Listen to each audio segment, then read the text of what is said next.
channel. Hey! Welcome to State of the Nation, daily plunge into the stories shaping our country. I'm Jacob Rees-Mogg, and Monday to Thursday we bring you the insights, the facts, the truth about how our country is being governed. Because what happens in Downing Street matters down your street. Tune in to State of the Nation every Monday to Thursday, 8 to 9 o'clock. Only on GB News, the People's Channel, Britain's news channel. I'm Christopher Hope. From pop stars to politicians, I'll interview anybody in a pub who's got a political opinion. Join me every Friday on Spotify, Apple Podcasts, YouTube or gbnews.com, or wherever you get your podcasts. This is GB News, the People's Channel.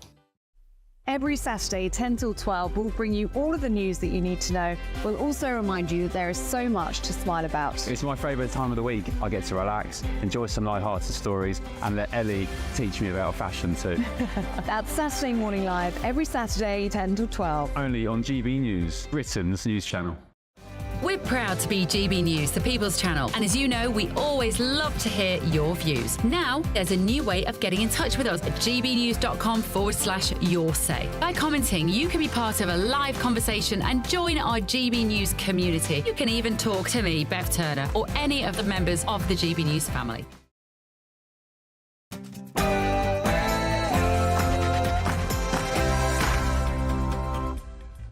It's Saturday night, and this is the Saturday 5. I'm Darren Grimes, along with Alex Armstrong, Eunice Sadagiani, Claire Pearsall and Benjamin Butterworth. Tonight on the show... does Katie Price highlight the hypocrisy of celebrity? Starmer's Orwellian nightmare begins. Britain has betrayed its working-class boys. Is Elon Musk now the official opposition to the Labour government? And Britain's so rude, sandwich sellers need spy cams. It's 6 p.m, and this is the Saturday 5.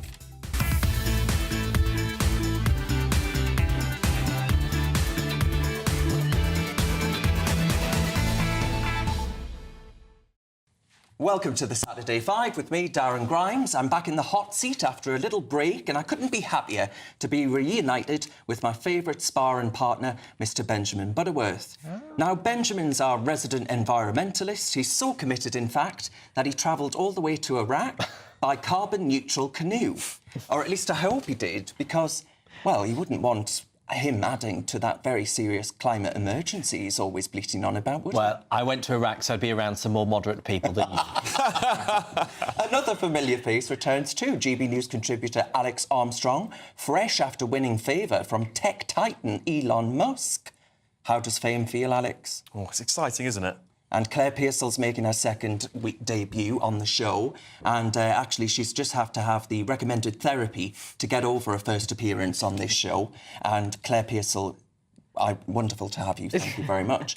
Now, we've got a new face that you won't recognise. Eunice joins us, who you may have seen on my YouTube channel. But Eunice, thank you very much for being with us. Now, folks at home, you know the drill. Each host outlines their argument about a chosen topic. Then we all pile in and the fur starts to fly. And, of course, we want to know your views as well. Please do send your views and post your comments by visiting gbnews.com/your-say. And don't forget your questions in Ask the 5. No topics are off limits. But, folks, before we start tearing each other apart, it's your Saturday Night News with Sam Francis.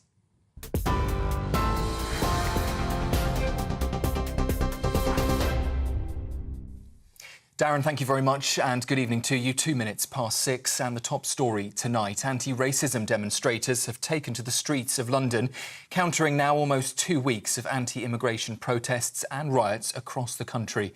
Thousands of campaigners were seen carrying signs and supporting refugees and opposing racism and Islamophobia.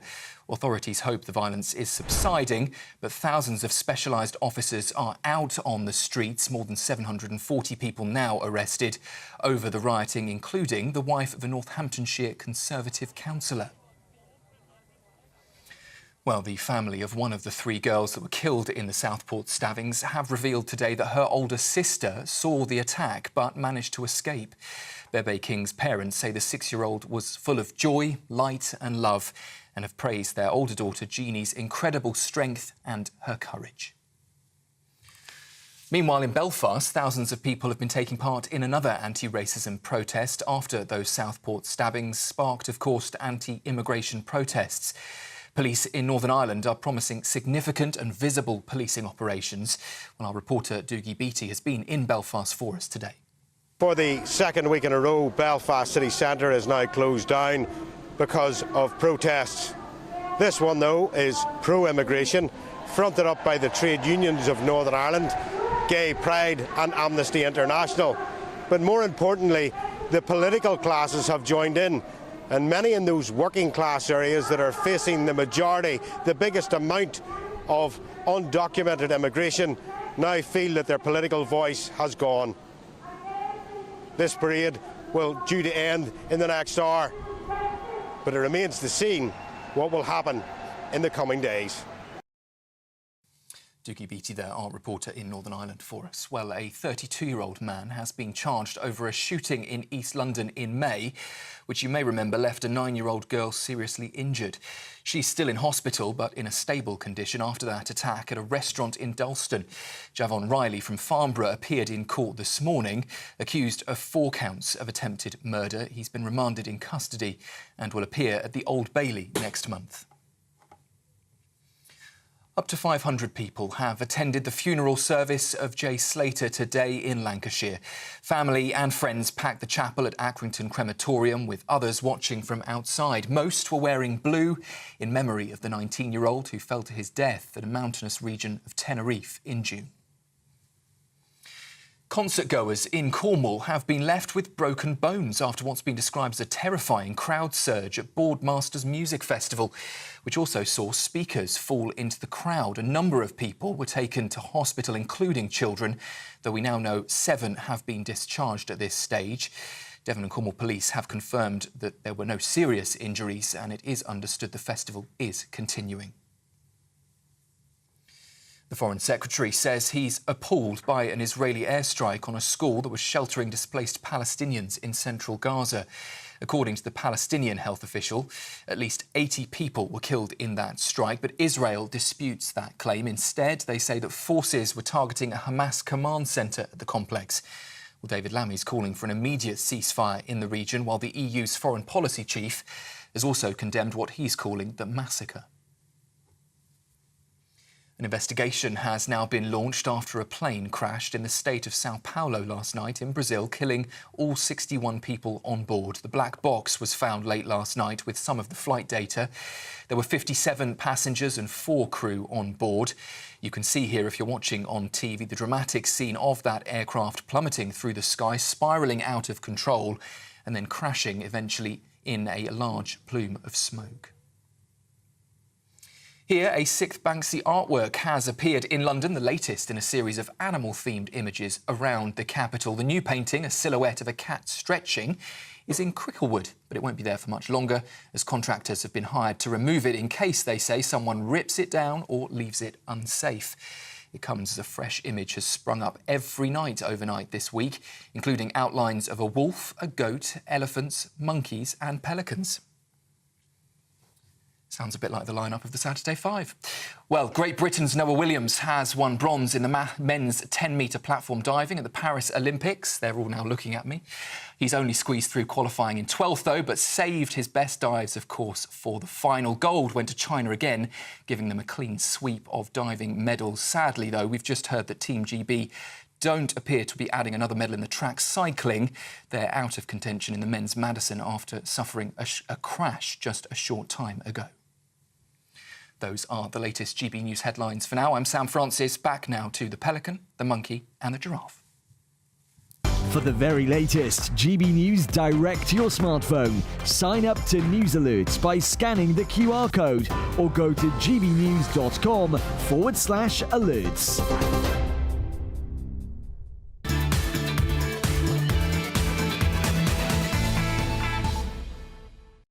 Folks, it's Saturday night and you're with the Saturday Five. I'm Darren Grimes and I can promise that you're in for a very lively show. We're going to crack on with tonight's first debate and I'm going to abuse position of the chair and start us off. I can't stomach, folks, MPs gloating over locking up young lads raised in a system. This has happened online. We've seen MPs and police actually reporting this in a gloating fashion. It tells them that they're worthless. During the Black Lives Matter riots, the left justified thuggery to highlight injustice. I disagreed with that then, and I do now. But where are those voices today? The working class is ignored, lied to, and left struggling. These lads snap and, well, would just throw away the key. I think it's a disgrace. Would it have killed a Labour government minister, purportedly the party of Labour, the working class, to acknowledge the reason for the rage? Instead, we throw them in the slammer and move on. And we do after every atrocity committed on our soil. We just move on. It's too uncomfortable for the established media, MPs and two-tier police forces to discuss. Who'll fight for this country if, God forbid, we ever went to war? Do you think it would be the neglected young lads or the woke brigade cheering on calls for violence in a sea of Palestinian flags? I know who my bet's on. Well, who do I start with here? Eunice, what do you think? Well, I think you hit the nail on the head because... We'll end the show there. Because I said the exact same thing when the BLM riots were going on and there were people, vandalizing statues and they were, looting shops and they were setting buildings on fire. And I remember I made a post about it on my social media. And at the time I was in uni and basically my uni sent me an email saying, we've heard you put racist posts on your story. And I was thinking, what was racist about it? I'm all for protest. OK, if you want to protest racial injustice, all power to you. But you can't be vandalizing statues of Churchill and you can't be looting shops and you can't be setting buildings on fire. And it was ironic because the protests were going on here and the police here don't really have any guns. And you can say there was some racial injustice in this country, but mostly it was in America. And as you said, there is a two-tier policing and there is a two-tier mainstream narrative where when a minority protests, there's rights and they can do anything. They can literally get away with murder. But if a patriotic person fights for their country, all of a sudden they're racist. And I just don't buy that at all. Benjamin, do you buy that? There is no justification, no political argument that can explain the behaviour that has happened in the last week and a half. Many of these people were not sat at home mulling over immigration and then went out to do this. I was reading today one person was convicted having stolen £4,000 worth of vapes, which is enough to keep you going for days. Many of these were just thugs trying to loot on the back of it. There was a story that's quite funny, really, of two people that had been out for an afternoon bingo and then they clearly had too much to drink and then they decided to throw bricks at police. No, they didn't. They were convicted of that. Shouted in the face of the police. That's what he did after bingo. Let me put it in terms they'll understand. Police at the door, 44. I think that's how you explain it to them. But do you know what? Not you, but people that have rioted in the last week and a half have done more to shut down questions and debates about immigration than anybody on the left like me could ever do, because now people see the thuggery and they associate it with the race. So is there no part of you then that looks at what's happening and thinks, oh my goodness, we haven't listened to anybody, because every single politician in this country who's elected today, who's been in there more than one parliament, I think has totally ignored and taken for granted the voters. 2010, obviously that was a Conservative government. We voted for the tens of thousands immigration. 2015, 2017, 2019, 2024. Keir Starmer said he'd stop the boats. Well, that doesn't seem to be going very well. It's at record levels so far. So all of these things we are just consistently ignored by an arrogant political class. You think throwing a brick through the window of grace is the answer? But I'm saying that people on your side of politics made that argument during Black Lives Matter. Only 8% of people think there's any justification for these. Well, it's funny you should say that, Benjamin. It's funny you should say that. It's funny you should say that. Do you disagree with Rachel Reeves, then? Do you disagree with Rachel Reeves? Because she came out and said, well, I'm surprised you didn't know that. In 2016, she came out and said if we don't do something about immigration now, there will be rioting and violence on the streets. You disagree with her, do you? You said there was no political statement that could justify it. Do you disagree with her? If you think that justifying... Answer the question. Do you disagree with her? I know you're an arrogant swine online, but I think... Well, you might not like being checkmated, but you disagree with Rachel Reeves then. That's good to know. So, look, let's get to the reality of the issue here. No one wants violence on the streets, Benjamin. Nobody wants violence. But what's happened is, for 14 years, people in this country have not had their voices heard. They have elected Conservative governments in 4 elections and had 1 historic referendum, in which time the people were promised they'd have lower immigration time and time again. And what's happened? It's just gone up. And people like Keir Starmer and people on the left continue to ignore those people at their own peril. And Claire, put yourself in the position of these young lads, right? Their job prospects, we've got mass migration coming into this country in levels we've never, ever seen before. In fact, it's unprecedented, really, around the world, even. 2 million people went over the southern border of America, and they said, oh, my goodness, well, we had that over the last few years in legal migration.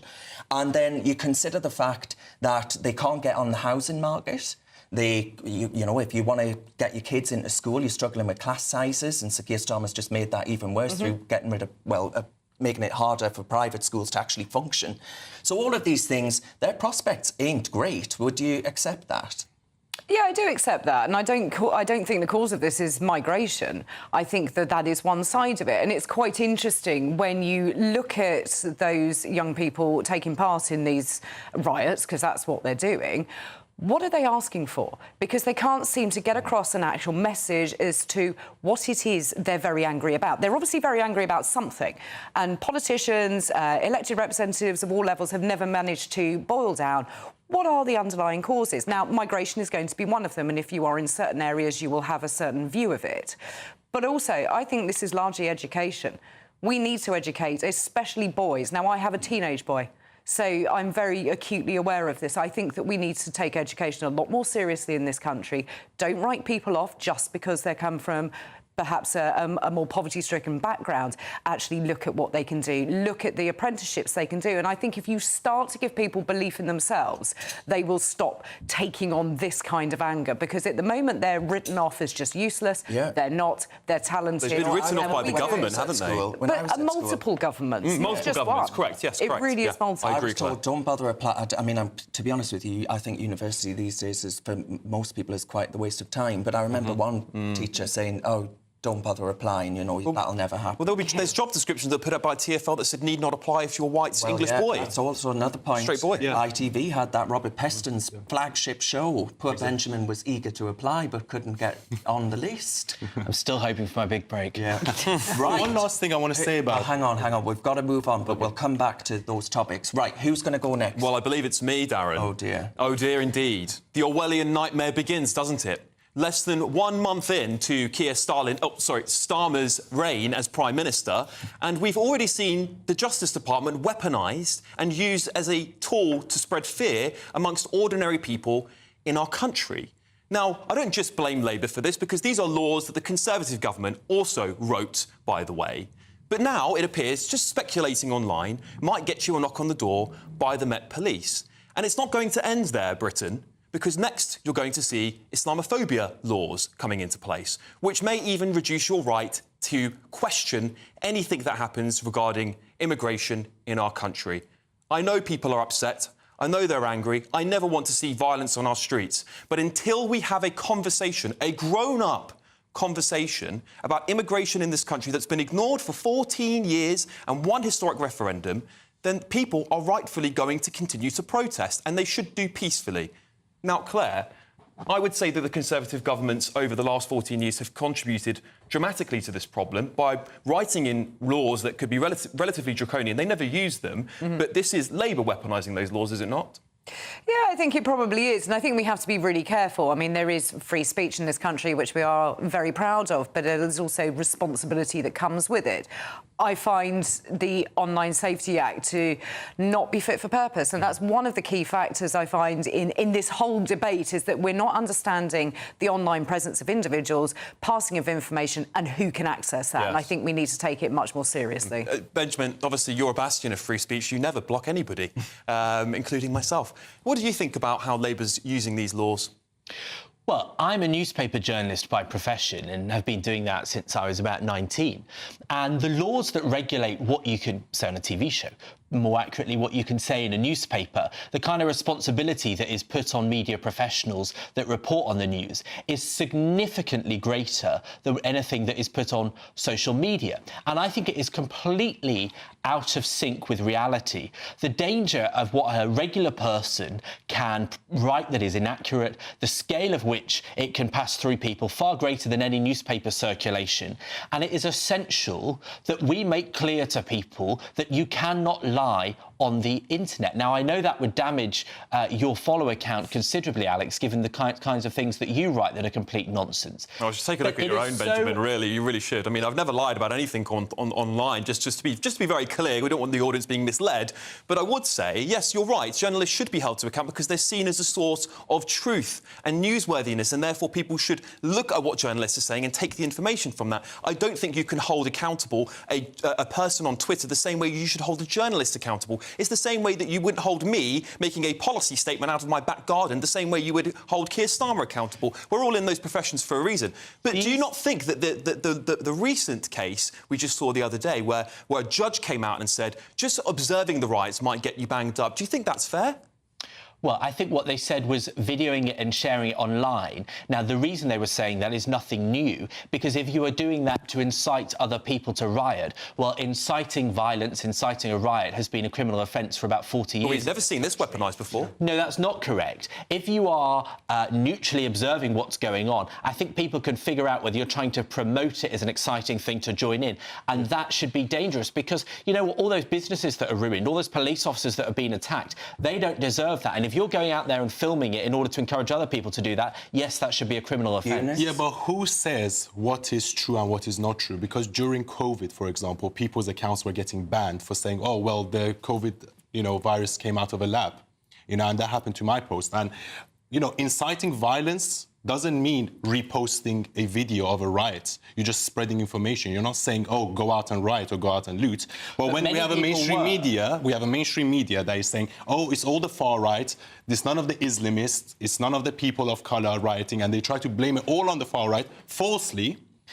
People on X have the right to expose that, including Elon Musk. And I'm saying, de facto public square now. Exactly. And what I'm saying is, look, freedom of speech only applies when someone says something you don't like, right? So this idea that, oh, if you criticize Islam, you're Islamophobic. No, I do not believe in that. If you criticize things based on facts, you're allowed to have an opinion, right? And you have to be able to have freedom of speech in society without being called a bigot or a racist and, so I don't agree. OK, we'll leave that there. Thank you very much, Eunice, and thank you to the panel. Still to come tonight, what's going on with Katie Price? Where do we start? And what does it say about celeb culture more broadly? But next, coffee chain Pret a Manger has announced that some staff will start to wear body cameras in a bid to protect themselves. What does this say about law and order in our country? You're with the Saturday 5 live on GB News.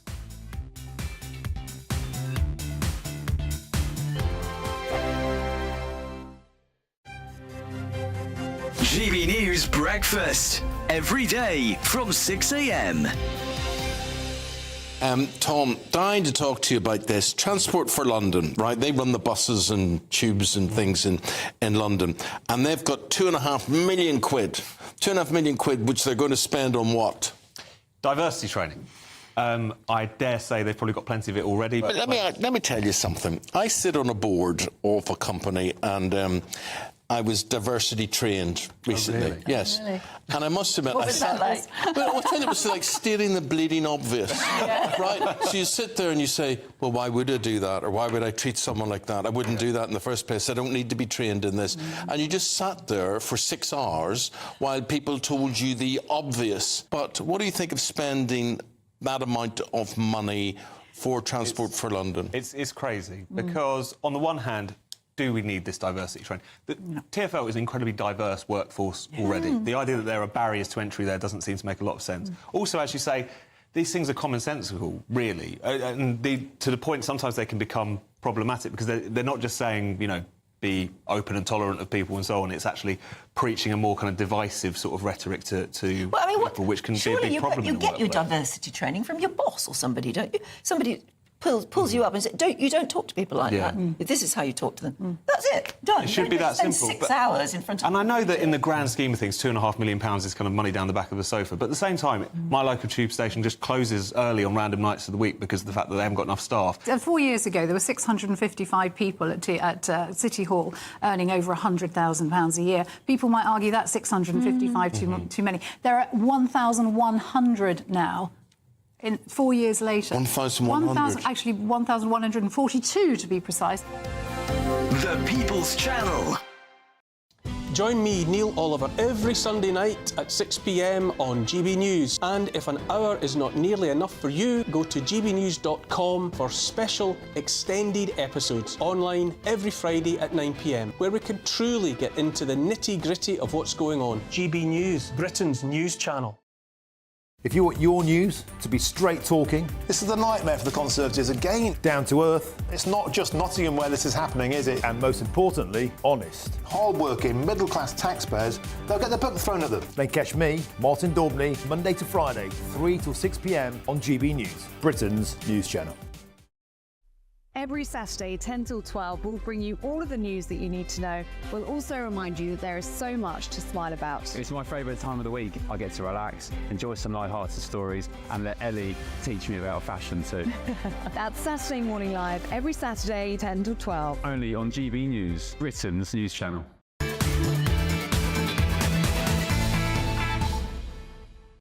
Welcome back to the Saturday Five. As always, thank you very much for your messages about tonight's topics. I've just seen a great one that I have now lost because you're all talking so fast, but thank you for doing it.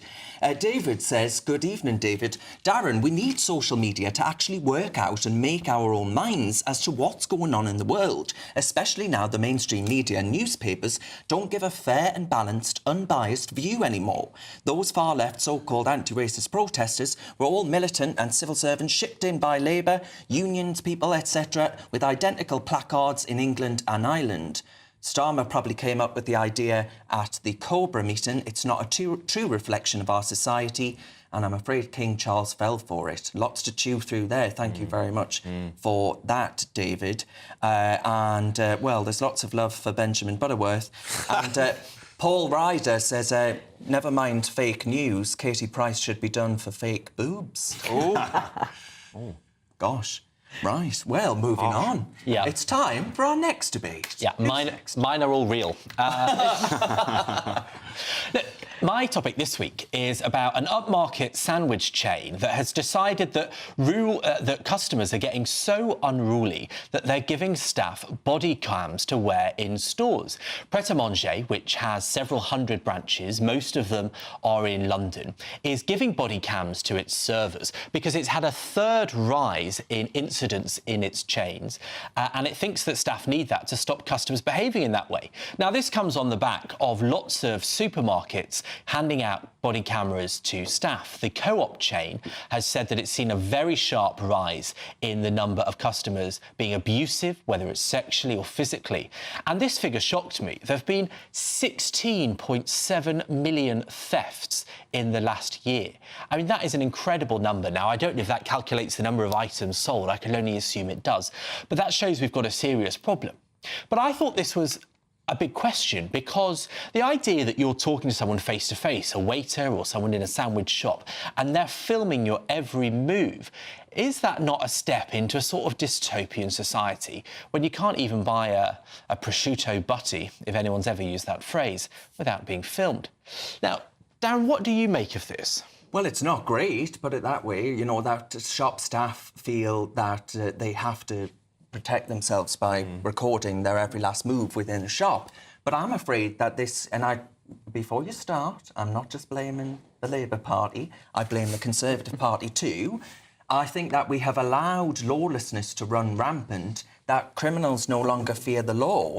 So now shops are having to take the precautions. Yeah. How sad that we're ending up with a sort of San Franciscoisation of locking away everyday items in shops because they'll just get swiped off the shelves otherwise. I think that we've got to get tough, and I'm afraid London is exactly the route that all parts of Britain are heading down if we continue down this very weak route. Instead of, dare I say, banging up a bloke for getting one too many shandies at the bingo and shouting at a copper, maybe we should bang up some more proper criminals that run round and steal things off shelves and run around with knives and all the rest of it. We are becoming a lawless hellhole, I'm afraid. I don't think that's true. But Claire, do you think it's fair to be filming people all day, every day? Because, you know, the abuse of staff and the thefts is clearly gone through the roof in the last couple of years. But I found myself almost being a bit libertarian on this because I was like, do you know what? I don't want to buy a cup of tea and have everything I say be filmed.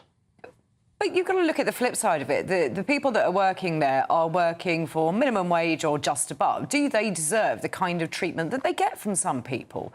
And they do get it, and I've heard it. And some people's attitude towards people who work in shops, in fast food or in a supermarket is appalling. Yeah. So why should they have to put up with that? They're not paid enough. And you know that the police aren't going to come and back you up. So if you've got some little oik in the corner nicking a whole load of baguettes or prosciutto butties, if you're in Benjamin's world, what are you going to do? I was going to say a bacon butty, but they definitely don't sell You're not those. going to call the Keystone Cops down the road because they're not going to come out, are they? No. So at least if you've got it filmed, you know for your own safety that it's on film, you haven't abused them, they cannot come back and say, well, this person hit me, they threw a cup of tea at me, whatever it is, because you've got it filmed. And it's a sad state of affairs that we actually need to have that. The thing is, the police don't even follow it up. No. I mean, I remember a few years ago, I was in a coffee chain, and it's the only place I've ever had something nicked in a coffee shop in this country, and it's happened twice, and it was the exact same shop of this chain. Well, it's a deterrence, isn't it? And both times I reported it to the police, and they said, "Oh, we can't even." Well, they're too busy. They've got protest after protest happening every weekend in London. I mean, they're too busy to respond to the theft of anything at this point in time.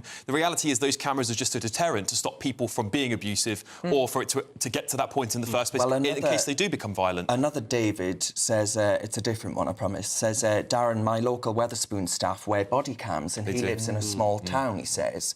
So it's not just you know, places that populate in London. I mean, Eunice, why do you think we've become a rude country? Are we an angry country? Clearly, this isn't just a few louts, right? It's a lot of people. No, I think Nigel Farage said this the best. I don't think you can even get prosecuted if you steal up to £1,000 worth of stuff because the police are so understaffed. And usually, and you would see this all the time, like if you call the police and you have any problem, they're not going to do anything about it unless it's a violent crime. And that's because the police are understaffed. They don't actually have enough people to deal with everyday petty crimes, right? And in terms of the camera, I would say we have cameras everywhere all the time anyway, so it doesn't really make a difference whether they wear it on their body or whether it's on the ceiling. I just think it's there as a deterrent, you know? Michael says the security of staff is more important than objecting to the anonymous filming whilst ordering a latte, Benjamin. What do you say to that? I mean, I find myself kind of undecided on this because, you know, nobody should be abusive. I'm not convinced. If the answer to stopping abuse and stopping thefts was more cameras, well, I think the scale that we already have, that would have stopped by now. And the truth is that police stations aren't entitled to the CCTV footage straight away. They delete it after a couple of days because it costs organisations a bomb to hold on to that, and there are lots of rules about holding on to footage. And so I just think, you know, I really don't like the idea that every interaction we have is filmed, that everything could be raked up in the future, that people could hold it over you. And also, you know, what if the staff has been rude and then you've said something back and then they could kind of come at you with it? But as you've just said, if it's deleted after a couple of days, then what is your concern that somebody can bring it up after a number of years, months or whatever? If you're behaving badly, you're behaving badly and you need to be called out on it. I don't see the issue here. But as you say, the police aren't looking at it because they don't... Alex has never seen a camera he didn't like. I mean, oh, says you, Benjamin. Give me a break. You're on every TV show you can possibly go. You know, look, the reality is that this is a policing problem. And if we had less police scouring social media for people to writing hurty tweets and put them out on the streets and actually solved some crimes, there wouldn't be this problem in the first place. I don't think it's just a policing problem, though. I feel like Amazon has solved this problem well with the shops that they have. So you walk into the shop and everything's censored. So even if you pick something up, it cannot be stolen because it will be taken out of your bank account. Unless you burst through the barriers. That is a smart idea. That's the only way we can defeat... That leads me on. I will ask that question on that. But the first point I want to make is this from Andy, who says the main criminality taking place in the ready-to-eat chain you mentioned is the price of their soggy sandwich. That's a good point. It is quite pricey. There aren't many of them in the north, Benjamin, so someone else says you're making yourself sound like a right Islingtonian. And the second point is that I would say on that point, Eunice, are we not, does the panel think that we're heading down a really authoritarian route if we start having censors on food items in order to stop people from nicking them? The thing is, the police is not going to do anything about people nicking stuff because they're understaffed, and they're not going to come to your local co-op store and because you stole a steak. No one's going to do that. They'll be like, OK, just get over it. You know? Just to add to this, by the way, when I lived in the United States, they were trialling out vending machines for food items, so you had to pay before you could even get to a sandwich, for example. It's absolutely insane, and this is where we're going. Look at California, it's a total mess. Yeah, exactly, and San Francisco, and that's the problem. So we have to come up with new technologies to solve this problem. And the only way we can stop shoplifting is that when you walk into a shop, you scan your card, you go in, everything's censored, everything you pick up and you walk out of it, it's going to be taken automatically out of your bank account. Unfortunately, that's the... Police officers now wear body cams as routine, and I think that was a good thing because you'd seen, not anything like the extent of the US, but in this country you'd seen too many examples where it seemed like police were overstepping the mark, and it was as a way to try and curtail some police officers. But also it's been very useful in evidence for when, people being arrested try and say they haven't said something. So I think, body cams in that context are good, but I'm not sure that I want every inch of my daily life to be filmed and documented. Hang on, Benjamin, because Cassandra has a good point. She says Benjamin was just complaining about looting a load of vapes and is now complaining about shop staff with body cameras. The police are going through people's social media posts, so why shouldn't food shop staff wear body cameras and protect themselves that way? Exactly. I mean, I think one of the reasons it was so easy to prosecute the people that have already been convicted was because it was filmed and it didn't need a body cam. I doubt there was any staff in those shops by the points they were being looted. That was probably the whole point.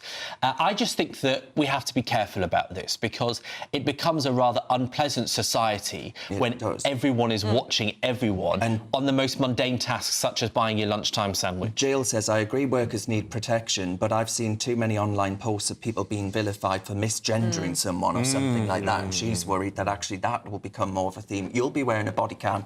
We always misgender Benjamin. Right, now we are going to go to, a break, but still to come though. Elon Musk seems to be engaged in a battle with the United Kingdom's government. We'll discuss that. But next, Katie Price has been ordered by a judge to attend a court hearing on her bankruptcies later in the month. No ifs, no buts. What does it say about celeb culture, though, that she was away having a facelift before actually doing it? You're with the Saturday 5 live on GB News.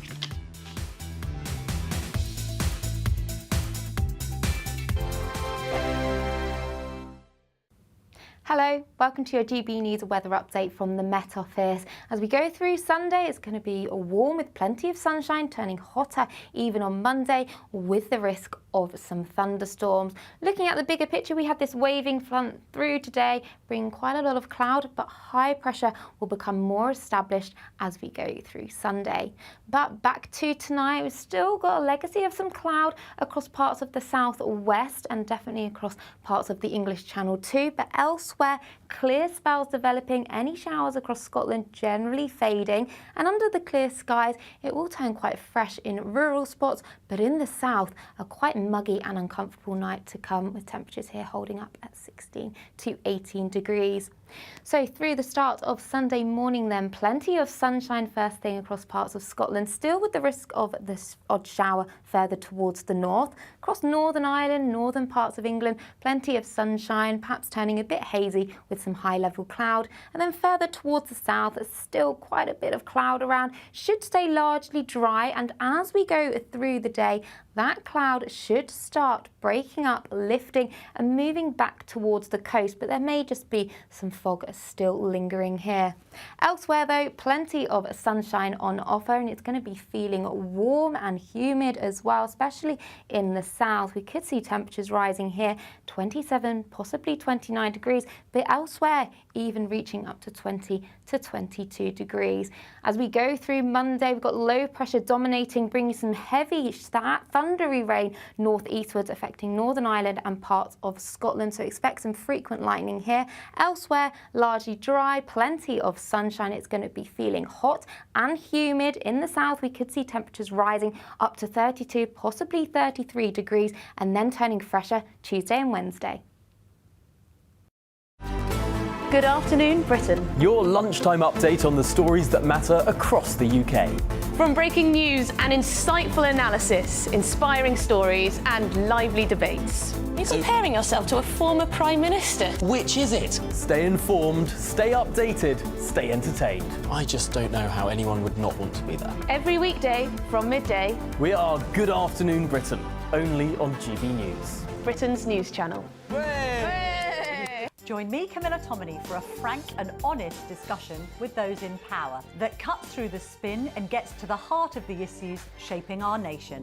You haven't confirmed that you want to stand as leader, but you haven't ruled it out either. This report basically says that he's not fit to stand trial. Is he indecisive?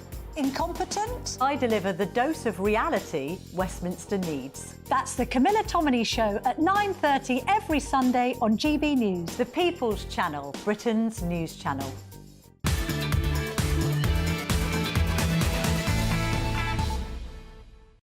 Welcome back to the Saturday Five. As always, thank you very much for your comments and emails about tonight's debates. And Alexander has written in, and to start you off, Claire, Katie Price, from intellectual bankruptcy to financial bankruptcy. She's still in the limelight, a seasoned pro. So that's some food for thought there. And a few others. Now, they're very much going for saying that actually... Well, Jacqueline says quite rightly, how dare that far-left thug attack our lovely Charlie Peters? And I think we all agree that that is so incredibly wrong. To intimidate journalists like that is very, very wrong. Peter says, Darren, I would say that the King is a left-wing tree hugger, and he said he was appalled by the Rwanda bill. So we know his politics. Well, Peter, that's a worry if we do, isn't it? And Jeanette says, we should all wear body cams. Would love to show employers how slack most shop staff or receptionists are. That's why productivity in this country is so low. That's why Benjamin's against them, Jeanette, because people will see how little he does. That's the reason. Right, OK, who's going to go next then? Oh, shall I take this one? Oh, away you go. Well, Katie Price, the story that keeps on giving. If I had been caught for speeding, which I may have been some time ago, I got some points on my licence. I had to accept that I was wrong. And my mother then called me a criminal for about 2 months afterwards. If you're Katie Price, on the other hand, you can be banned from driving 5 times, you can crash your car, you can be done for drink driving, but still you're treated as if it was just a minor offence. And only this week we have seen Katie Price miss a bankruptcy hearing. Quite serious. She owes an awful lot of money to the taxman. Again, if that was any of us, we would all have had to have paid the fine, we would have been hauled up in court, and some of us could even end up in prison. So we've seen some pretty fast justice this week for other people, but Katie Price managed to disappear off and have yet another facelift in Turkey. She spent another £10,000 on some corrective surgery and was arrested on her return from Heathrow. The judge had had enough. So she's been hauled up, she's been put into court, but again, why can she get away with this? And I think that we see this more often than not, that you can do these wrong things, you can put on a very sorry face and a very dodgy outfit and go into court and say, I'm terribly sorry, I'm a mother, I have mental health issues, I have PTSD, whatever it may be, and you seem to get away with it. That wasn't the case with my 3 points being caught on the M4 a very long time ago. I had to accept that I was wrong. The police officer told me not to do it again, and I behaved for the rest of my times. So why is it different? Why can celebrities, on the one hand, be revered by so many people and then just think that they can get away with all of these items and the life doesn't apply to them? The laws of the land are different. What do you think, Benjamin? I find this really interesting because, you know, I am cynical as to whether this series of events was an accident. There were push notifications to millions of phones as Katie Price was arrested at Heathrow Airport. There was a scrum of cameras and reporters from mainstream mass outlets as she turned up to court with the damages of her facelift. She said that I'll make lots of money from doing interviews in prison. You won't, Katie, because no one can pay you when you're in prison. That's an offence for a journalist to do that. And I think it's a problem that goes back maybe 10 or 20 years of the norms of society being subverted for fame. It goes back to Paris Hilton in her orange jumpsuit becoming 10 times as famous for going to prison. In recent years, we've seen people like Mizzy, who was an online terror that went into people's homes and did horrible things and became famous for it. He eventually got convicted of that and says he's reformed his life, so that's good. But I think the problem is that you make more money from subverting the rules, from being a dramatic danger, than you do from following them, and this is a monetisation of bad behaviour. Well, I mean, there's the pot calling the kettle black. Please, if this was a facelift... It's no, dramatic, I meant make it... But do you see what I'm saying? Online, drama sells. Yes, and also hypocritical opinions sell, you know, as in, you know, loving net zero and then flying around the world every 3 months. I don't know, Benjamin. But, you know, you're right, Claire, and I think we do hold our celebrities to different standards. And people who are in the spotlight quite regularly have a big following and they get comfortable with that. They get comfortable with having lots of powerful people around them and think, I don't need to go to court, that's for the lower people, I'll just show up when it suits me. And I think people are sick and tired of that. Yeah, absolutely. And if you're a woman, and I was always very impressed many years ago that she was a strong woman in charge of her own life. She did her own thing. She was striking out, making her businesses work. As a single mother as well. As a single mother, and you sort of look at it and you think, oh, how far you've fallen. You've bought into your own celebrity. You've bought into the fact everybody around you is saying yes to you the whole time.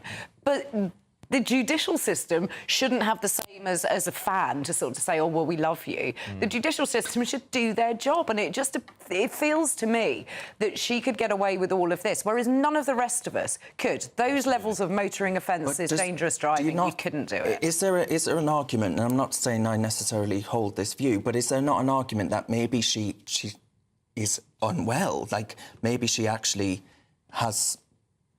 I mean... You know, there just seems to be... You've got 6 facelifts, more lifts than a Stannah stair lift. But then why are your friends and your family not putting in some kind of intervention? I'm sure that good friends around you, if you had that kind of affliction, would be saying, right, come on, Darren. If I had 6 facelifts, I'd be grateful. Eunice, what do you think? Because I think you've been in a university recently. Do you think people are more bothered about the drama they can cause online than actual conventional good behaviour? Just very briefly, Eunice, sorry. In your answer. Very quick. So basically, I just think... reality TV is a systematic dumbing down of society. And not just Katie Price, people like Kim Kardashian. And I feel like the fact that so many girls look up to these people, especially, it's just really sad. And I was actually on a reality TV show myself on MTV. It was called Love at First Light from 2 years ago. And I just went there for the experience, you know, but it was just... Well... Yeah, I don't watch it, and I don't encourage anyone Will you dodge your fines? Whilst we find out what happened on that reality television programme, still to come tonight, we'll be joined by the director of the Free Speech Union, Toby Young, to discuss potential reviews of social media laws by the government. Plus, it's almost time for the Saturday Scrap. But next, ex-boss Elon Musk has locked heads with the UK government in recent days, regularly commenting on law and order in this country. We'll look more closely at what's been going on. You're with the Saturday 5, live on GB News.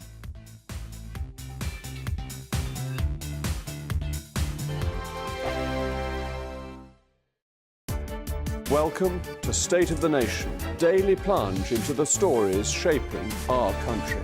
I'm Jacob Rees-Mogg, and Monday to Thursday we bring you the insights, the facts, the truth about how our country is being governed. Because what happens in Downing Street matters down your street. Tune in to State of the Nation every Monday to Thursday, 8 to 9 o'clock. Only on GB News, the People's Channel, Britain's news channel. This is GB News, Britain's news channel.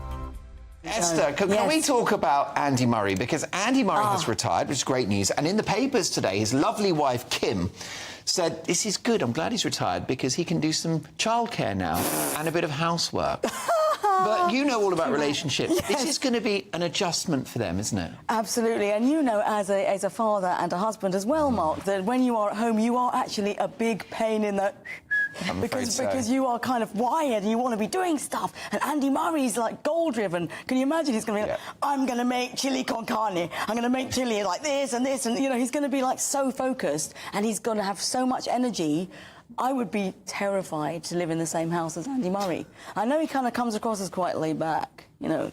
He's a bit of a Sean Connery. But actually, these people are driven, and that's not going to stop just because he's retired, right? OK, when you've got a driven parent and the parent is at home, they're a nightmare. Yeah. So he needs to be seriously occupied. We've got to think of some hobbies. Isn't it Kim's turn? To have her career? For her to be the most important person in the house. I think she's quite into her art and painting and things like that. So isn't it time for him to stay at home, you know, feed the kids and all that, empty the dishwasher, and let her career be the most important? Although I doubt he'll do that. He'll have so much other stuff to do. Punditry. Maybe he'll join his mum. She has a tennis academy. Actually, I remember there's a documentary about both of them have a hotel in Scotland. Actually, I think they co-run and I think they refurbished it. Yeah. To be fair, you know, Kim, you know, not just the hotel, but I'm sure she'll have other business ventures. You're right. I think it's the right thing to do. Clearly, you know, Andy Murray has had to be out the house. You know, probably she's had to look after the kids. I think anyone that's at the top of their game when they retire, I think the only fair thing to do is to, as you say, maybe take a step back and support your wife. GB News, the People's Channel. I'm Patrick Christie's. Every weeknight from 9, I bring you 2 hours of unmissable, explosive debate and headline-grabbing interviews. What impact has that had? We got death threats and the bomb threat and so on. As time passes, she could have saved Storm. You made my argument for me. My guest and I tackle the issues that really matter with a sharp take on every story. It went everywhere. Something practical could be done. I can become something different. Patrick Christie's tonight from 9 p.m. only on GB News, Britain's news channel.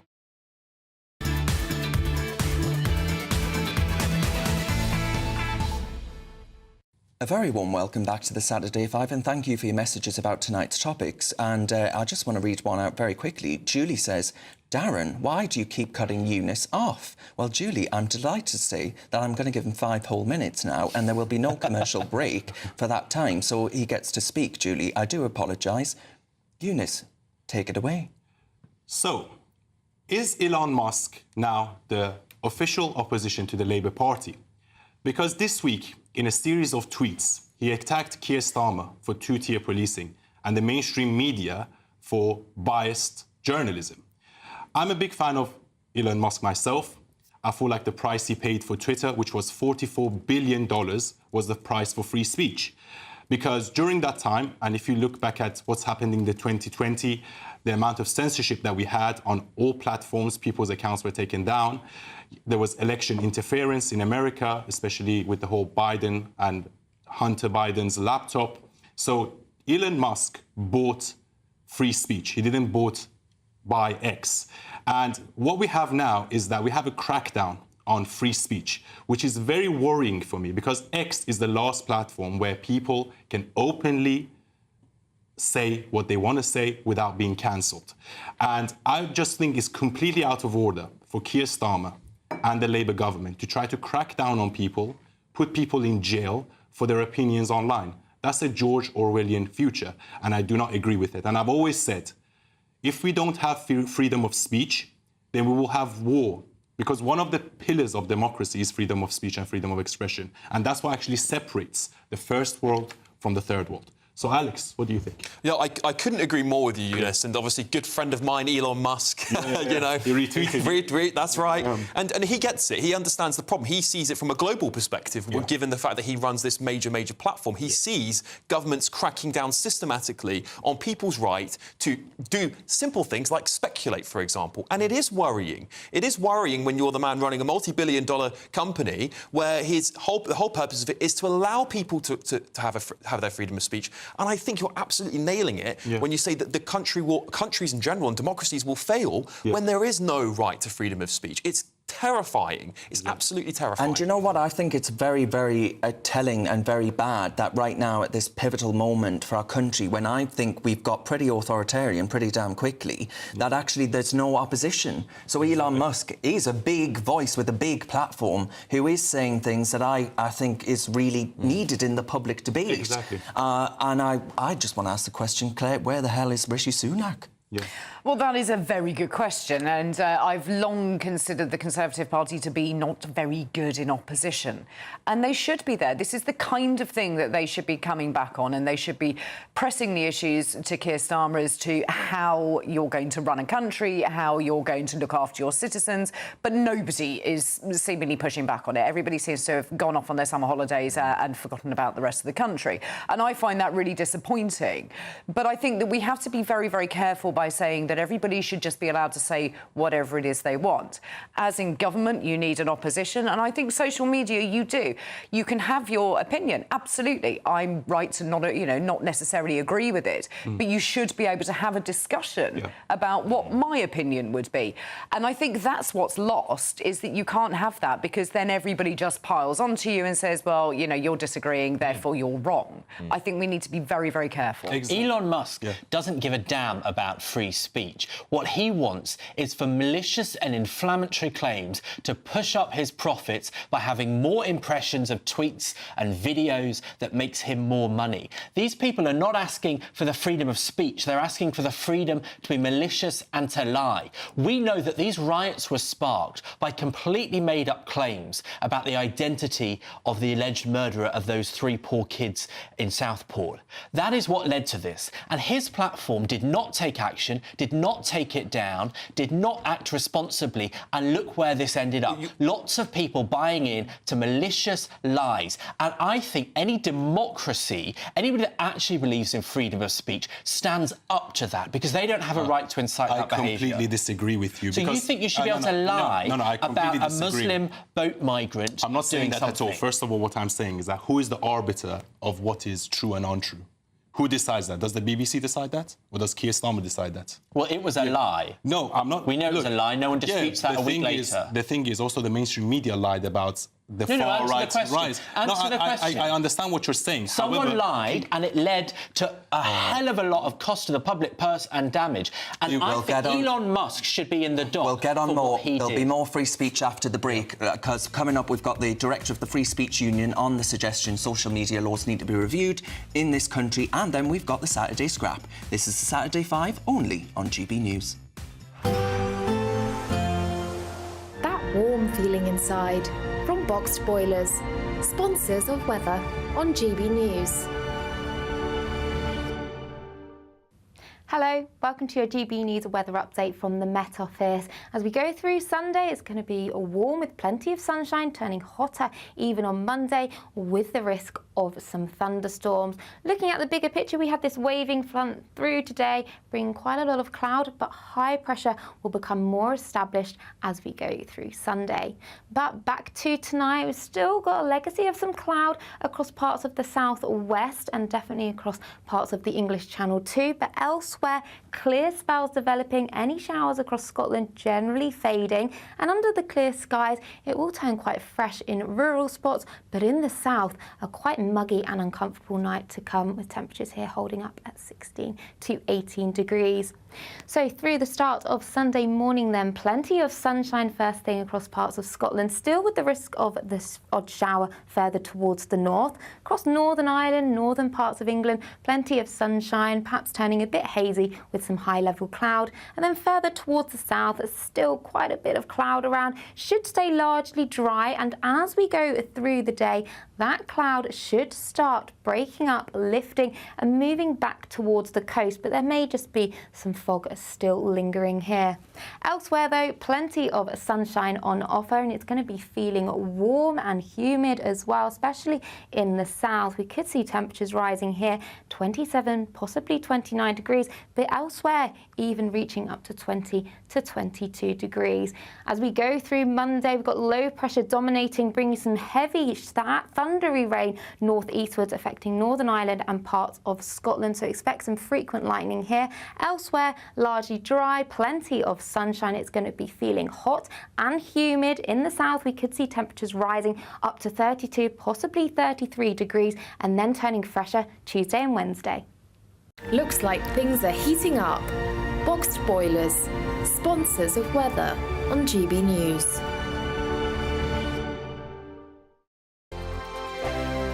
Celebrate a spectacular summer with your chance to win an incredible £30,000 in tax-free cash in our Great British Giveaway. It's the biggest prize of the year so far, and it's totally tax-free. What would you spend that on? Luxury holidays, a new car, or just put it away for a rainy day? Whatever you do with £30,000 in tax-free cash, make sure you don't miss out on the chance to make it yours. For another chance to win £30,000 in tax-free cash, text cash to 63232. Text costs £2 plus one standard network rate message. You can enter online at gbnews.com/win. Entries cost £2, or post your name and number to GB07 PO Box 8690 Derby DE1 9TT. UK only. Entrance must be 18 or over. Lines close at 5 p.m. on the 30th of August. Please check the closing time if listening or watching on demand. Good luck. GB News Breakfast. Every day from 6 a.m. Did you ever flirt with the idea of going to America? Yeah, I've twice happened to me. Once I was offered in Canada the job of a weatherman.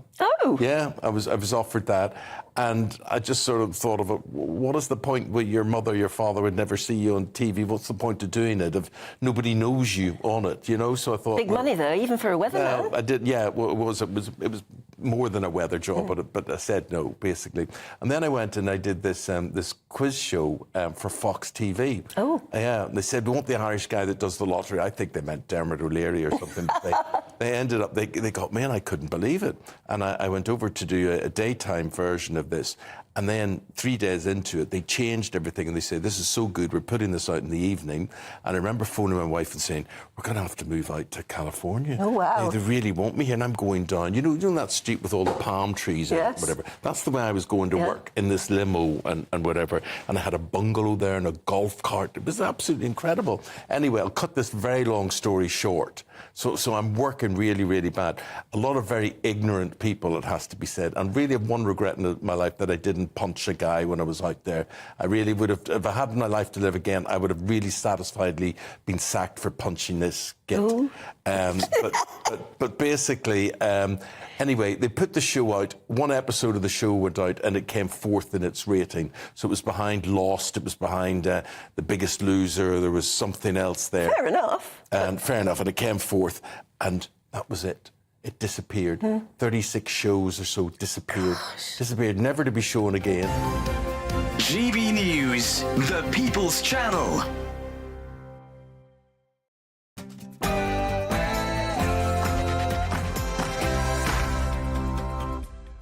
It's Saturday night, and this is the Saturday 5.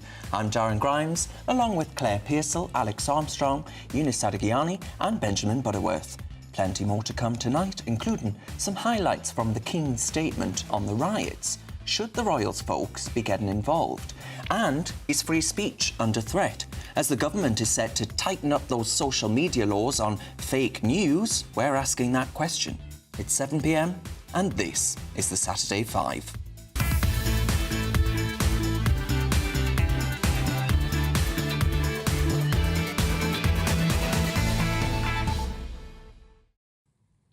All right, we've got the Bunch of 5 coming up also. Then we'll be answering your questions in Ask the 5. Please do send them through to gbnews.com/your say. We've got some cheeky and good ones already. I won't spoil it by telling everyone right now.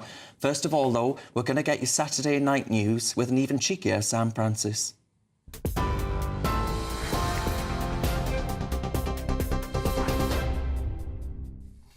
Darren, thank you very much and good evening to you. It's just after 7 o'clock. The top story tonight, the parents of Bebe King, one of the 3 young girls killed in the Southport stabbings over a week ago, have described her as full of joy, of light and of love. They've also revealed her older sister saw the attack last Monday at a dance class, but she managed to escape. Well, it comes as anti-racism demonstrators have taken to the streets of London today, countering almost 2 weeks of anti-immigration protests and riots across England. That's after misinformation about the Southport suspect sparked a wave of often violent riots. In the capital, thousands of campaigners were seen carrying signs and supporting refugees and opposing racism and Islamophobia. Authorities hope the violence is subsiding, but thousands of specialist officers are still deployed on the streets this weekend. It comes as more than 740 people have now been arrested over the rioting, including the wife of a Northamptonshire Conservative councillor. Meanwhile, in Belfast, police are treating an attack on a mosque as racially motivated tonight. A petrol bomb was thrown at a building in County Down earlier, but didn't go off. Graffiti was also painted on the front door and the walls of that building. As I said, misinformation about the Southport stabbing suspect has sparked that wave of often violent protests across Belfast, and our reporter Doogie Beattie has been there for us today as thousands of people took to the streets. For the second week in a row, Belfast city centre is now closed down because of protests. This one, though, is pro-immigration, fronted up by the trade unions of Northern Ireland, Gay Pride and Amnesty International. But more importantly, the political classes have joined in, and many in those working class areas that are facing the majority, the biggest amount of undocumented immigration, now feel that their political voice has gone. This parade will due to end in the next hour, but it remains to be seen what will happen in the coming days. In other news, a 32-year-old man has been charged in connection with a shooting outside a restaurant in East London in May, which left a 9-year-old girl seriously injured. She's still in hospital, though is now in a stable condition after that attack. Javon Riley from Farnborough in Hampshire has been remanded in custody today, accused of 4 counts of attempted murder. In Cornwall, concert-goers have been left with broken bones after what's been described as a terrifying crowd surge at Boardmasters Music Festival. It also saw some speakers fall into the crowd there. A number of people, including children, were caught in the crush, with some taken to hospital. 7 people now, though, have been discharged. However, Devon and Cornwall police have confirmed there were no serious injuries, and it's also understood the festival will continue into the weekend. Israel says it did target Hamas militants operating out of a school sheltering displaced Palestinians in central Gaza. It disputes, though, the Gazan Health Ministry's claim that over 80 people were killed in the strike. However, the EU's foreign policy chief has condemned what he's called the massacre, arguing there's no justification. 2 Chinese warships have passed through UK waters twice in just 3 weeks. The Royal Navy says a British frigate kept close watch as they travelled to and from Russia. They were assisted by vessels from France and from Belgium. A cat stretching, spray-painted onto an empty billboard is the latest Banksy to appear in London. The image is the 6th in a series of animal-themed pictures which have sprung up around the capital in the past week. Art lovers, though, have been trying to work out the meaning of the quirky paintings, and it won't be there much longer as contractors have been hired to remove it in case someone rips it down or leaves it unsafe. And in sport, Team GB's medal haul has grown by just 1 so far today, the penultimate day of the Paris Olympics. Diver Noah Williams got his bronze in the 10-metre platform men's diving. He only squeezed through qualifying in 12th, but saved his best dives for that final, and it adds to the silver he's also collected alongside Tom Daley in the synchro event earlier in the Games. And there'll also be at least 1 more medal guaranteed later, with Caden Cunningham definitely going to get a taekwondo podium spot after making the final at his event. Laura Muir and Georgia Bell are also British hopefuls in the 1,500 metres at the Athletics tonight. Those are the latest GB News headlines. For now, I'm Sam Francis. Your next update from the newsroom at 8 o'clock. For the very latest GB News direct to your smartphone, sign up to News Alerts by scanning the QR code or go to gbnews.com/alerts.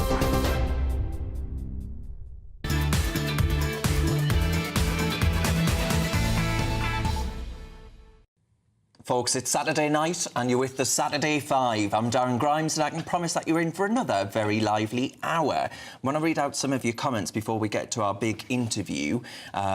Well, we've got lots coming in. Cassandra says, at the rate free speech is disappearing, we'll all be meeting in local parks with Macs, sunglasses and fedora hats. I think that's probably true. And that's how I met you, actually. Well, yes. I think that's what you were wearing. Susan asks a very good question. She says, does Benny think the same about that lunatic? This is going back to your social media comments from Hope Not Hate, spreading the news about how the far-right protesting, which was a hoax. It turned out he said it was a hoax. And of course, the acid attack thing that went round, that was terrible. Well, he said it was a hoax, and then he said it wasn't a hoax. He just couldn't really seem to make his mind up about that, interestingly. All about... And True Brit says, oh, here we go. Elon doesn't need X. He did it for free speech. I don't have words for him anymore. I assume the him is you. He has $200 billion and paid over the odds for X, which you can only dream of, and his principles. And, yeah, that's what matters. So he's principled. I can confirm I don't have $200 billion. But, all principles. But I will marry. All principles. Very good. And then Susan says, would you please ask Benjamin Butterworth if he was dropped on his head by a pensioner when he was a baby? It would explain so much on so many levels. I was actually taken on holiday by my grandparents and nearly bitten by a dog. So it's a similar story. Right, OK. Well, let's move on to our... Yes, quickly. To tonight's big interview. Now, as we've mentioned, tech companies are set to be forced to actually ban fake news. Who's the arbiter, as Eunice asked earlier, of fake news? These are plans under consideration by the government in the wake of the riots. The Telegraph has reported that ministers are looking at introducing a legal obligation on social media companies to restrict legal but harmful content. It could mean that social media companies could be required to remove or suppress posts spreading fake news about asylum seekers or other topics such as self-harm, for example, even if they're not classed as illegal. Where do we draw the line, folks? Is this free speech under threat in what is the 2024 de facto public square? Well, joining us, I can think of no one better, is the General Secretary of the Free Speech Union, Mr. Toby Young. Toby, thank you very much for your company. Just how worried are you by these proposals? I'm pretty worried, Darren. So the Free Speech Union and other free speech campaigners lobbied hard against the inclusion in the online safety bill, not of the words legal but harmful. They were never actually in any draft of the online safety bill. But the proposal was that the Secretary of State at DCMS would have the ability under the new law to draw up a list of content that was lawful but awful, legal but harmful, though those words didn't appear in the bill, that social media companies would then be obliged, on pain of being fined huge sums of money, to remove. So they'd be forced to remove the content on this list of legal but harmful stuff that the Secretary of State at DCMS had drawn up. We thought that was a hostage to fortune. We thought it was perfectly possible that a Labour Secretary of State in the not-too-distant future who wanted to ban content that they politically disapproved of, but which wasn't against the law, would draw up one of these lists and force social media companies like X, like Facebook, to remove it. The reason we lobbied against that, Darren, was for several reasons, one of which has come up in this discussion you've been having, which is, well, who gets to decide?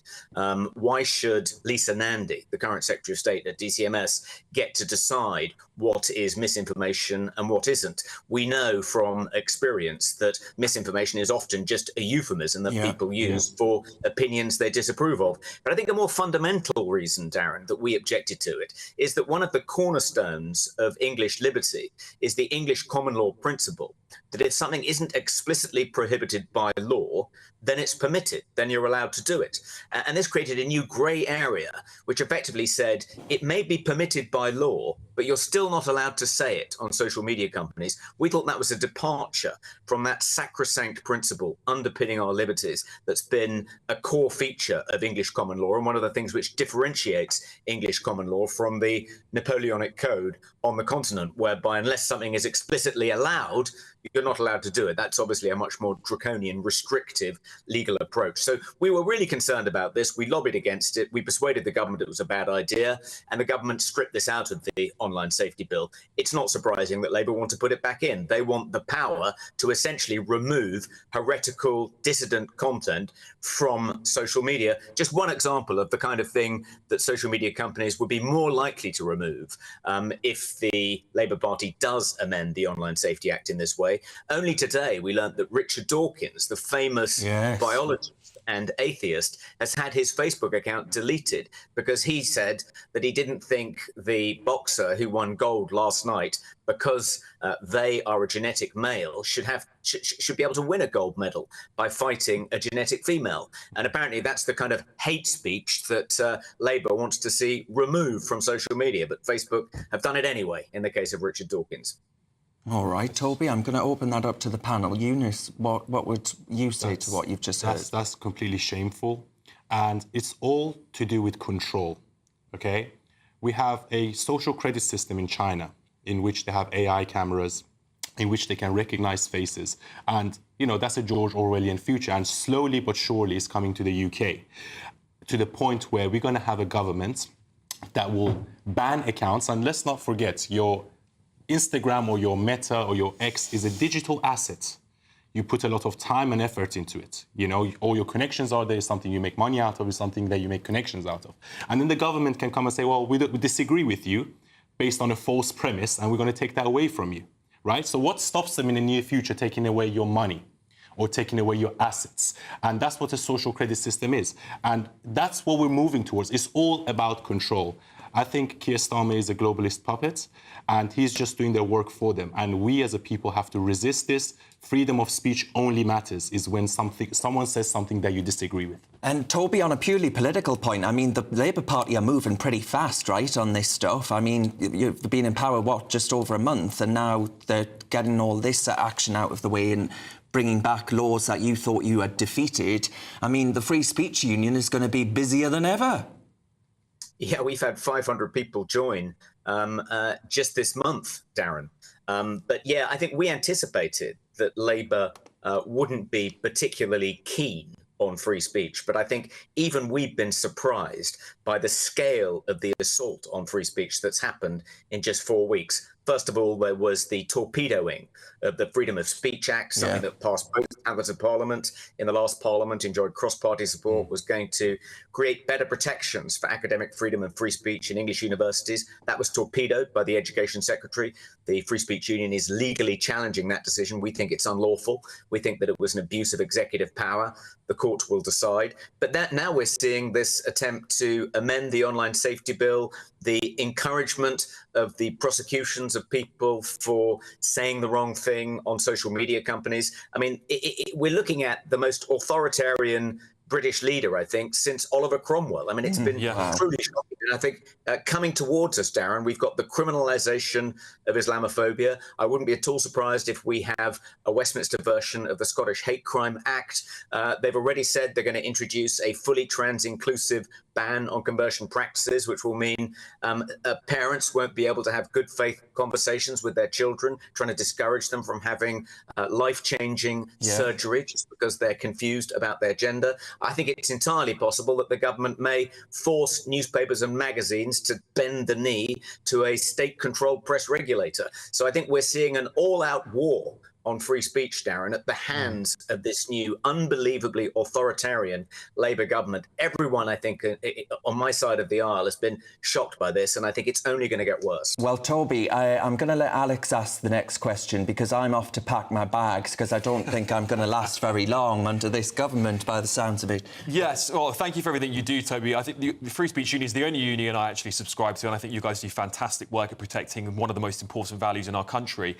In a worst-case scenario, where do you see over the course of 5 years free speech ending up towards the next general election? What from your research, would you think, how far would Labour push this? Well, we didn't think they'd push it as far as they have in the past 4 weeks. So God only knows where we'll be in 5 years' time. I mean, I think the real concern that I have is that not only will Labour significantly undermine our existing free speech protections, which is quite something, given that Keir Starmer styles himself, a human rights lawyer. I mean, our most important human right, after all, is the right to free speech. But we didn't think that the assault would be quite as frenzied and as extensive as it has been. But my big worry is that not only will all these changes to the law be made, but it'll be very hard to reverse them, even if the Conservatives get back into power. Keir Starmer is busy completing the constitutional reforms that Tony Blair and Gordon Brown introduced. We're going to see more and more power transferred from Parliament to various unelected officials, whether in quangos, whether in the civil service, whether to international bodies like the WHO or the EU or the UN. So by the time the Conservatives get back into power in 5 years' time, God willing, they'll pull the levers and nothing will happen because power will have been completely drained away from our democratic institutions. And that seems to be part of Keir Starmer's plan. So my big worry is not only will they undermine free speech, but it won't be possible to reverse any of those changes, even if we do manage to get Labour out in 5 years. All right. Toby, I am going to introduce someone now who does want to defend the right to ban those who refute that there are more than 100 genders. So I'm going to bring in Benjamin Butterworth now. Look, I think outside of this sort of spasming of paranoia in the real world, there are actually quite difficult questions. Toby, when you write an article for a newspaper or magazine, you will know that typically it will go through lawyers. There are much more clearly defined, narrower rules on what is acceptable to publish than the rules which exist for Twitter or Instagram. Now, what we had in the last week or so was completely false, completely made up claims about who the attacker of those kids in Southport was that caused this problem. So the question I'd put to you is, what consequence should there be for users online that repeated or whoever invented those false claims that then incited riots? Well, I think I dispute the premise of your question, Benjamin. I don't think that the main cause of the social disorder we've seen over the past week has been misinformation on platforms like X. The main cause is roiling discontent with mass immigration and the failure of successive governments to address that public unhappiness. That's clearly the main cause. And I don't think that so-called misinformation that circulated in the immediate aftermath of the Southport murders, I'm not sure that was the principal cause either. Most of the research into this area suggests that actually things said on social media platforms don't actually cause social unrest. I mean, in the Brixton riots of 2005, the disorder was blamed on pirate radio. During the riots of 2011, year before the Olympics, they were blamed on BlackBerry Messenger. It's typical scapegoating. Blame the messenger, blame social media. In fact, there are real problems here, and that's the cause of this discontent and this public disorder. But there are also people who... There are people who... Sorry, I'm going to come in now. There are people who take advantage of real problems with inflammatory lies, and we know that happened in this incident that we've seen in the last week and a half. What should happen to somebody who lies and causes such damaging effects? It goes both ways. Well, if you're referring to the woman who was arrested... Not necessarily. Lots of people did it with big platforms, and I know she's been arrested, so I won't comment on her, but somebody who does this, what should happen to them? Well, I don't think in that case she was lying. I mean, it remains to be seen. But I think it was something she believed to be genuinely true. But she said, when she said it, if this is true, so she caveated it, and she took it down after a couple of months when she had reason to doubt. Apologised. It was true. And I think there wouldn't have been speculation as to the identity of the attacker if the police had made it clear who the attacker was straight away. I think that's what Nigel Farage said, Toby, and he was thoroughly rinsed for it. But we're going to have to leave that there, sadly. We're running out of time. But, Toby, we're going to have to get you back on because that was brilliant. Thank you very much for your time. That's Toby Young of the brilliant Free Speech Union.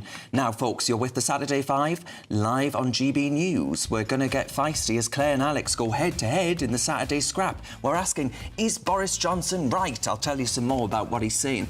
You're with the Saturday 5 live on GB News. This is GB News, Britain's news channel. We got an incredible story this week of a young teenager who has raised more than £5,000 for charity. 13-year-old, just 13 years old, Cameron Hutchison cycled the West Highland Way with his dad, Colin, in just 25 hours, raising money for international food charity Mary's Meals. And the 96-mile route took Cameron and Colin to the foot of Ben Nevis. Wow. Now, the organisation provides daily school meals to more than 2.4 million children in countries such as Syria, Haiti and Malawi. We are delighted to be joined now by cyclist and fundraiser Cameron Hutchison. Cameron, it's so lovely to have you here. How are you today? I'm very good, thank you. How are you? Yeah, very well. Well, we're you. very impressed to have you. We are honoured to have you. First of all, do you like cycling? Yeah, it's one of my favourite sports, so yeah, I just wanted to do that. What kind of bike did you do that enormous distance in? Did you have a special bike? Was it adapted? Well, it was my cross-country bike that I just normally use for cross-country races. So, yeah. Wow. You can actually see it on the screen there with the blue handlebars. That's the bike I was using. We can, and quite a route you went on as well. So, Cameron, you're 13 years old. When did you start cycling? I've sort of been cycling my whole life. So I got a little red balance bike when I was maybe 3 or 2, maybe. And then I kind of just got bigger bikes as I went on. GB News, the People's Channel. If you want your news to be straight talking... This is a nightmare for the Conservatives again. Down to earth. It's not just Nottingham where this is happening, is it? And most importantly, honest. Hard-working, middle-class taxpayers, they'll get their book thrown at them. Then catch me, Martin Daubney, Monday to Friday, 3 till 6 p.m. on GB News, Britain's news channel. Hi there, I'm Michelle Dewberry and I'm going to take a second to tell you all about my show, Dubes & Co. We start off with the issues of the day. We then bring in both sides of the argument. We get rid of the disrespect. And then you throw me into the mix. And trust me, I'll tell it exactly how it is. And then, of course, the magic ingredient, you at home. We mix it all together and what have we got, in my opinion, the best debate show in town. Monday to Friday, 6 till 7 on GB News, Britain's news channel. Hello there, I'm Eamon Holmes. Thank you for joining us on GB News, Britain's news channel.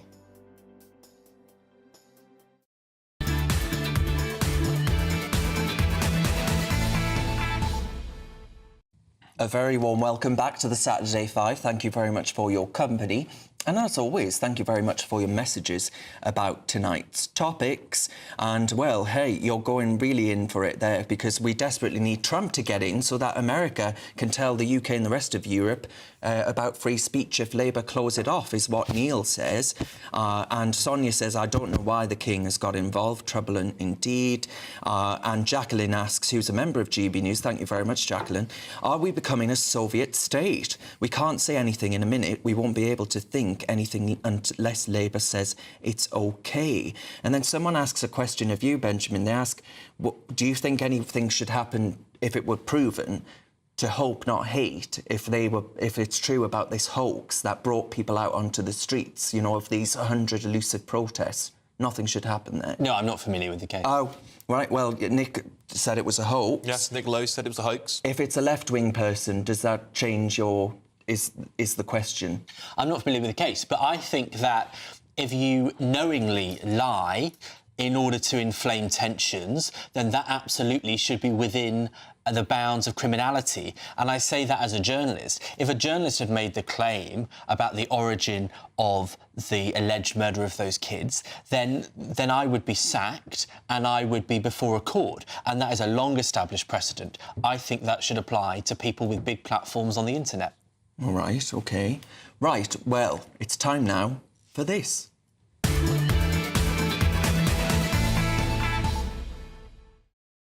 Ding, ding, ding. It's time for tonight's main event.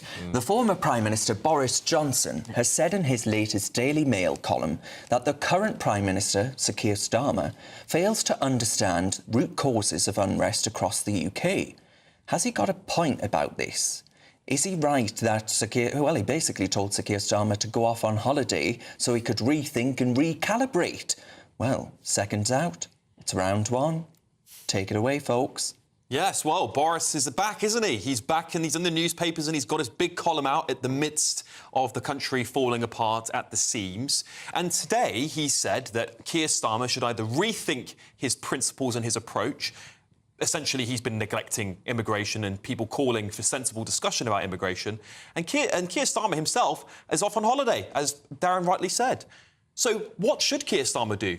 Boris thinks he should resign. He should either resign or rethink his strategy. He calls the whole way that Labour's dealt with this situation utter stupidity. I find it very difficult to disagree with Boris's words on this, had it not been for him overseeing the largest immigration figures on record coming into this country. So, in one hand, he calls for tighter security and immigration. On the other, he's now battling it out, what it seems to be the leader of the opposition in de facto, while Rishi Sunak's in Beverly Hills. But he is right about what he's saying, nonetheless. Right. I mean, should we just unpack this for a second? Is Boris Johnson right?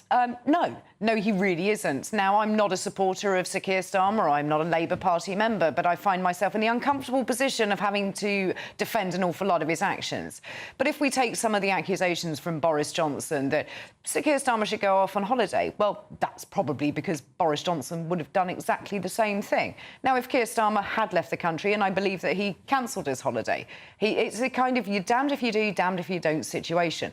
I'd like my Prime Minister to be around to actually deal with it. Now, whether Sir Keir Starmer is dealing with it properly, you know, that's a moot point. But he is here, he is in the country. Boris Johnson missed a load of Cobra meetings. Do we not remember that? If we cast our mind back to the pandemic. Now, whatever you think of the pandemic, he was there as Prime Minister. He should have had those Cobra meetings. He chose not to turn up to 5 of them. Sir Keir Starmer has, in fact, held about 3 or 4 that we know of. So he is up on that count. So I find it a little bit rich from somebody like Boris Johnson, who has led the government of the highest level of immigration figures that we have seen. He didn't stop illegal immigration. He promised to stop the boats. He really didn't. He put up the Rwanda scheme as this great deterrent. That's now been scrapped because it costs a lot of money. We sent more journalists or Home Secretaries to Rwanda than we did migrants. And it wasn't going to work anyway. So I think that Boris Johnson, yeah, well, how about you go back off on holiday, keep writing your column, look after your family, and you know what? Leave the politics to the rest of us. Well, you know, I do certainly agree on the hypocrisy of Boris Johnson. I was somebody who enthusiastically voted for Boris because I did believe he would get a grip on immigration and actually have sensible conversations about this. He failed to do so. That doesn't take away from his statement today, where he quite clearly is right about addressing this serious problem. And we've even had the Chancellor now, Rachel Reeves, who in 2016 said, if we don't address this problem, there will be violence on the streets. And she was right. Boris, I do agree, has been a hypocrite. But what he's saying today, people should heed, because there is discontent. There's massive disenfranchisement of millions of people in this country who have been ignored, willfully ignored, through multiple governments, including Boris's own, when it comes to having a sensible conversation about immigration. But this is the fact that he was Prime Minister for 4 years, so, or slightly under that. But why did he do nothing about it? It's not a new problem. I do agree. This is something that has come up from time and time again. But he didn't have any answers to it, and much more of a libertarian Prime Minister than I ever thought he was going to be. I thought that he was going to be more right-wing and he was going to be more conservative, but he really wasn't. And I think that that's the problem, is that he's very good at the sound bites. He is very good at writing. He is very good at putting across that argument, less so at actually carrying out the things that he is accusing Keir Starmer of not doing. He didn't carry them out either, but he seems to be sort of squinnying from the sidelines, as he always does. I think you're right, but I think the message he's sending out, the important bit is the message is correct. OK, right, we'll leave that there. Grumpy Grandad says Boris writes a cracking page. He has all the right answers to everything. He's very good at it, but when it comes to putting any of it into action, he's useless, as he proved in office. But then True Brit says, come back, Boris, all is forgiven. Govan Rishi stabbed him in the back. I'm sorry, Boris, the panel don't like you. Do you know what? I campaigned for Boris in 2019. I still like him, and I'm grateful to him for all of the hard work he did to actually get Brexit over the line. But I do think Alex has a point that, you know, you can't say Sir Keir Starmer's let immigration run rampant when actually it happened under you, Boris, I'm afraid. But what do the panel make of what you've just heard? Well, I think Boris Johnson is just all talk and no action. I like him as a person. I think he's very charismatic. He's very funny in many ways. But he's just, you know, during his time, we had a net zero policy. And I think he just done that to impress his wife, to be honest with you. And he spoke very tough on Brexit. The version of Brexit we have now, in my opinion, is not really Brexit. I do agree. It's a watered down. And also immigration. He didn't stop the boats.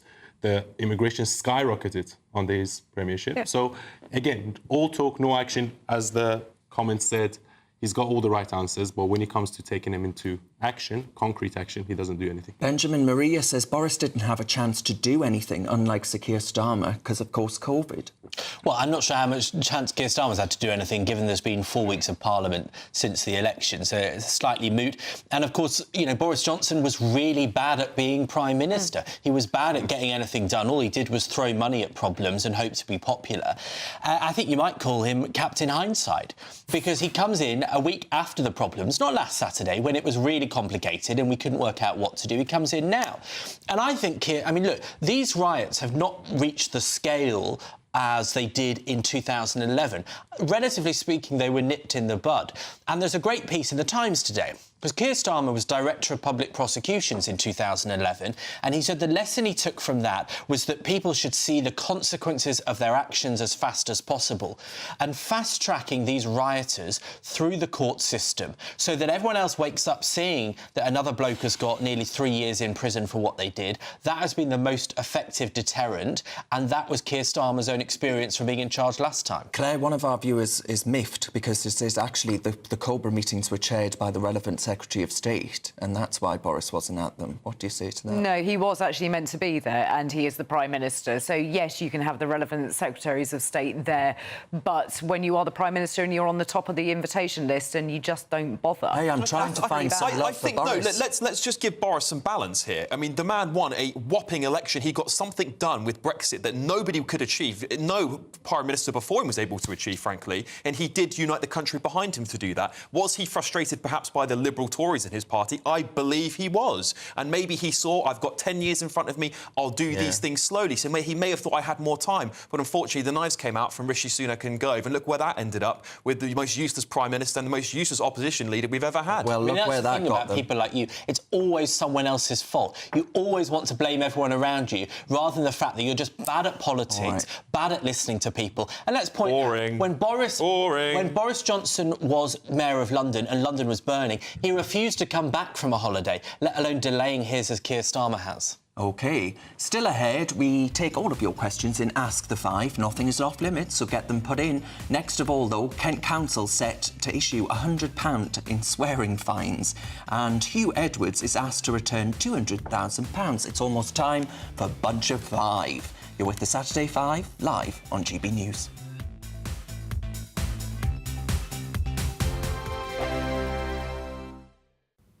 Hello, welcome to your GB News weather update from the Met Office. As we go through Sunday, it's going to be warm with plenty of sunshine, turning hotter even on Monday, with the risk of some thunderstorms. Looking at the bigger picture, we had this waving front through today, bringing quite a lot of cloud, but high pressure will become more established as we go through Sunday.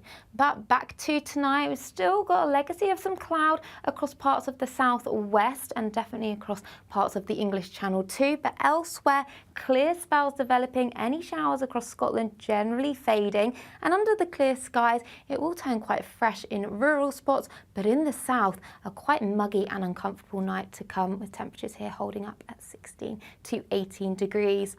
So through the start of Sunday morning then, plenty of sunshine first thing across parts of Scotland, still with the risk of this odd shower further towards the north. Across Northern Ireland, northern parts of England, plenty of sunshine, perhaps turning a bit hazy with some high level cloud. And then further towards the south, still quite a bit of cloud around, should stay largely dry, and as we go through the day, that cloud should start breaking up, lifting and moving back towards the coast, but there may just be some fog still lingering here.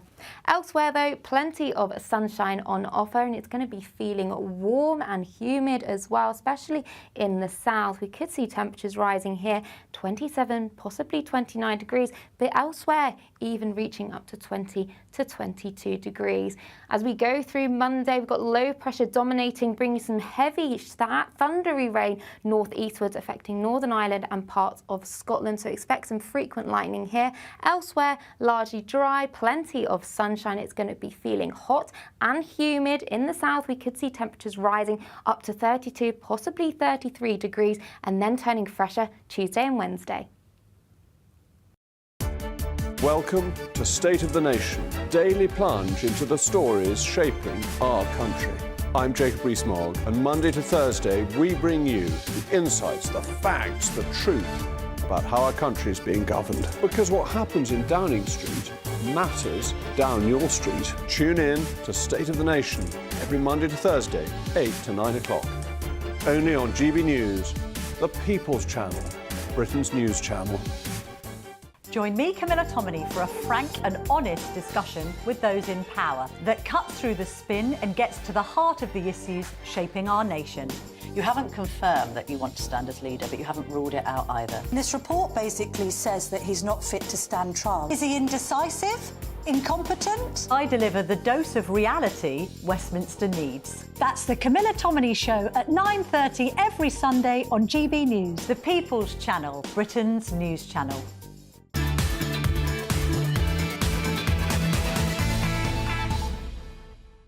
Welcome back to the Saturday Five. As always, thank you very much for your messages about tonight's topics. John says Labour and the Tories are finished at the next election. The working class people of this country are done with them. And Grumpy Grandad says, I think Starmer is actually making things worse. He could have calmed everyone down with words. He just had to say, I fully understand your worries about immigration and this is what I intend to do about it. And all this wouldn't have happened. Instead, he chose to go on the attack and insult people and still refuses to discuss the matter. And he wonders why people are angry. And Neil asks, Benjamin, where do you stand on the left-wing thug who attacked Charlie Peters and his crew in London earlier? Should he be fast-tracked to the slammer? I think anybody that attacks another person, but particularly a journalist, because an attack on a journalist is an attack on democracy, not just the individual. I agree. And one of our viewers has just written in some praise for Charlie and actually says, please, could you pass on my best wishes to Charlie Peters? He's a brave guy and I hope he's OK. And I think we all share that sentiment. He is OK, I've just seen him. But, yeah, I think he's doing really important work. He's a brave journalist and no one should be intimidated like that. And by the way, I even say that for Sly News, because that poor woman in Birmingham, that was terrible. But anyway, I'm going to shut my trap because now it's time for this.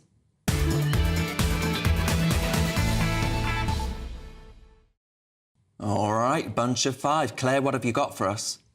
Oh, following on from my hypocrisy theme earlier, Hugh Edwards, disgraced star at the BBC, pocketed £200,000.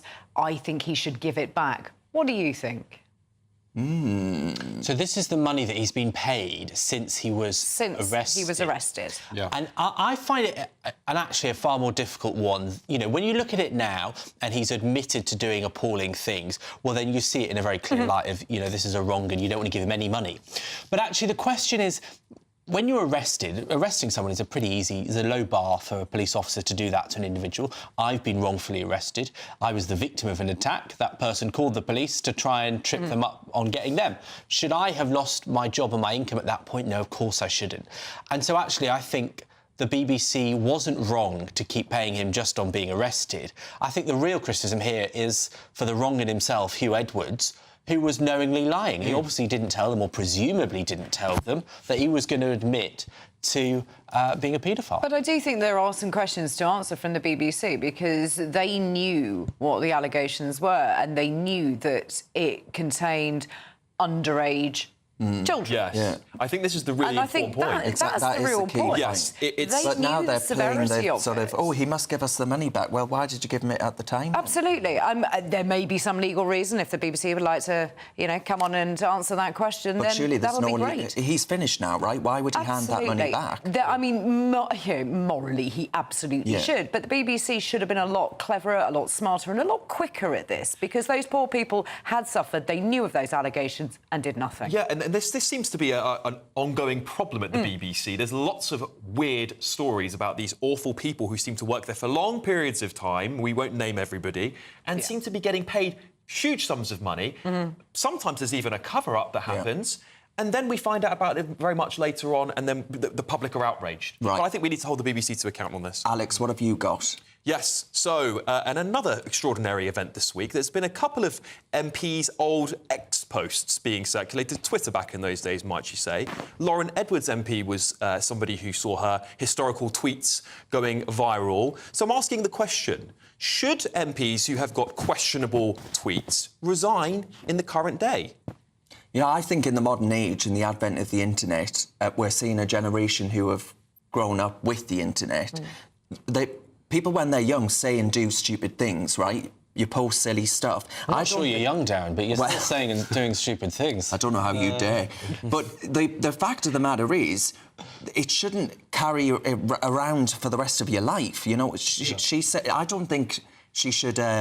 She's deleted her account. She's now deleted her account. Now, of course, she's not the only one whose tweets have surfaced this week. We've also had old tweets. This is not new news from Wes Streeting appeared, where he's talked about some relatively, what people might call violent things. And my problem is I feel it shows the character of somebody deep down, that they've been exposed. Now they're this corporate machine that's been tidied up by the party.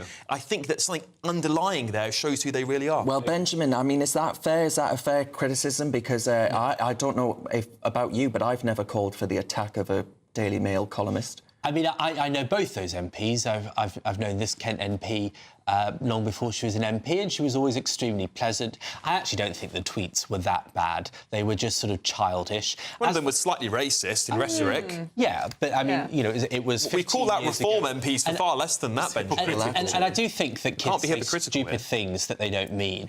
As for Wes Streeting, who I've known since I was a teenager, he's definitely not like an aggressive person or like that. So it isn't as though it required a party machine to tidy him up. The difficulty is that people say really stupid and unacceptable things as kids, and now we have a generation that have come into power, and should you be holding them accountable for that now? I think that if you do that, then we might be writing off a lot of us. All right. Right. I deleted all my old tweets just to be careful. Oh, yeah. There you go. I did as well, actually. And do you know what? The Free Speech Union recommend that you do that because people like you will go digging through them as a journalist. I keep looking. Yeah, well, you're not going to find much. I'll get that hosting job eventually. Yeah, you will. There's two parts to this, I think. There's one side that's the hypocritical side, and now she's all pro-immigration, and then she had that tweet from the past. But there's also the second side that you cannot... Like, there's no difference between writing something and saying something. And if everything is recorded now, then everyone's going to get done. So I think people need to be smart. All right, we haven't got very long left. Do you make your kids do chores around the house? Even the royals do, and they're saying that actually it makes you more intelligent, you're clever, you're better at school, you're a more sociable person, you go out there, you're doing things, and, well, you're just a perfect all-rounder as a kid if you are encouraged to actually muck in and help around the house. Do your kids do that? Well, as the only mother on the panel, I think... Claire, do you make your kids muck in? I have one, and yes, I do. Yeah, because the only way to actually get something done is you need to tell people how to do it. The husband needs to be told how to do things. But I do think it's really important. Everybody lives there. Everybody makes a mess. Yeah. Therefore, you have to tidy it up. It's not kids one leaving school person's not knowing how to responsibility. boil an egg, for goodness sake. You know, like it's infantilised. Yeah, Frank Kirk. I know, my mum will be watching, so hello, Mum. She was a fantastic parent at doing this. She made sure we did our chores, and she taught us good, not just things like how to cook, but good life values as well. We're running how to out live of time. Sorry, Alex. Eunice? Yeah, so I think I read a study that said children that do chores around the house end up becoming more successful adults. So Your topic, yeah. Yeah. Oh. OK, so I'm going to speak about what Richard Dawkins actually got banned for earlier, so I have to be very careful with my words. And this is about the Algerian boxer that won gold at the Olympics. There are questions over the fact whether she's male or female because she has failed a gender test 2 years ago.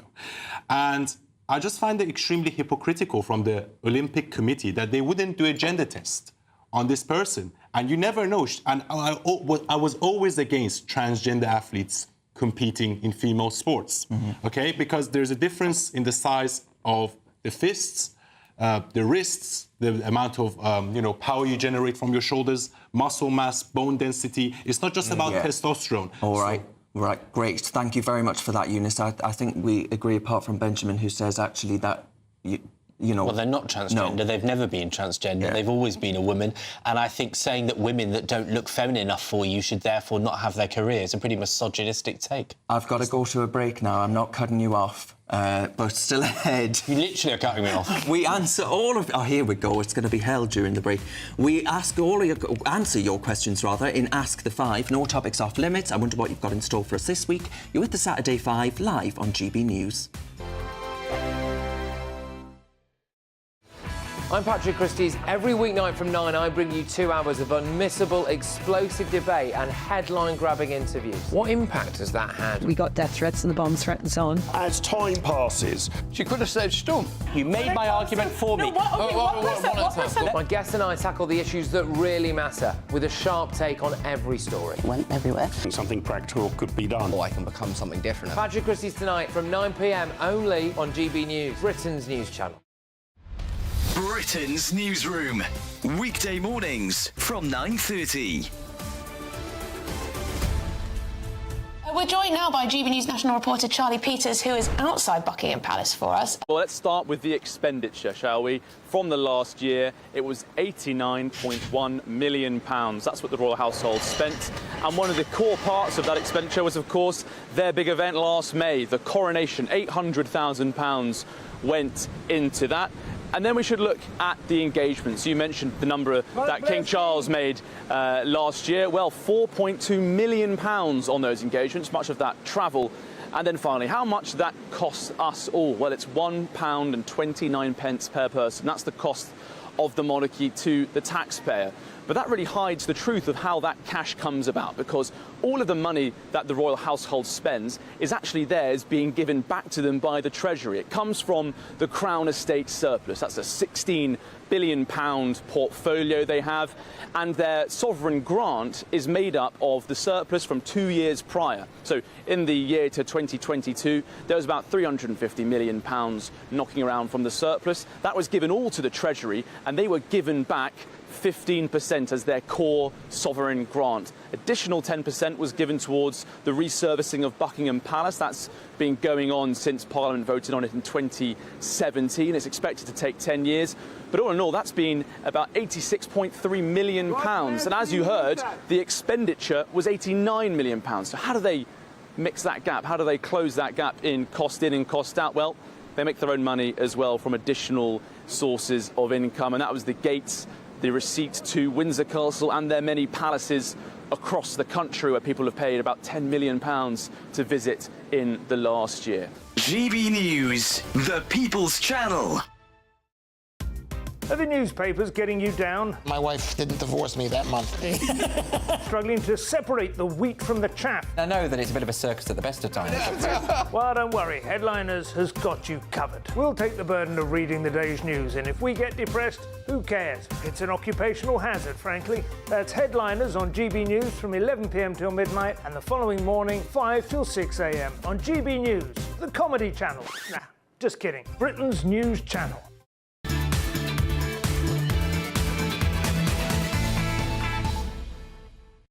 Welcome back to the Saturday Five. As always, thank you very much for all of the emails and messages about tonight's topics. Speaking of, it's time for this.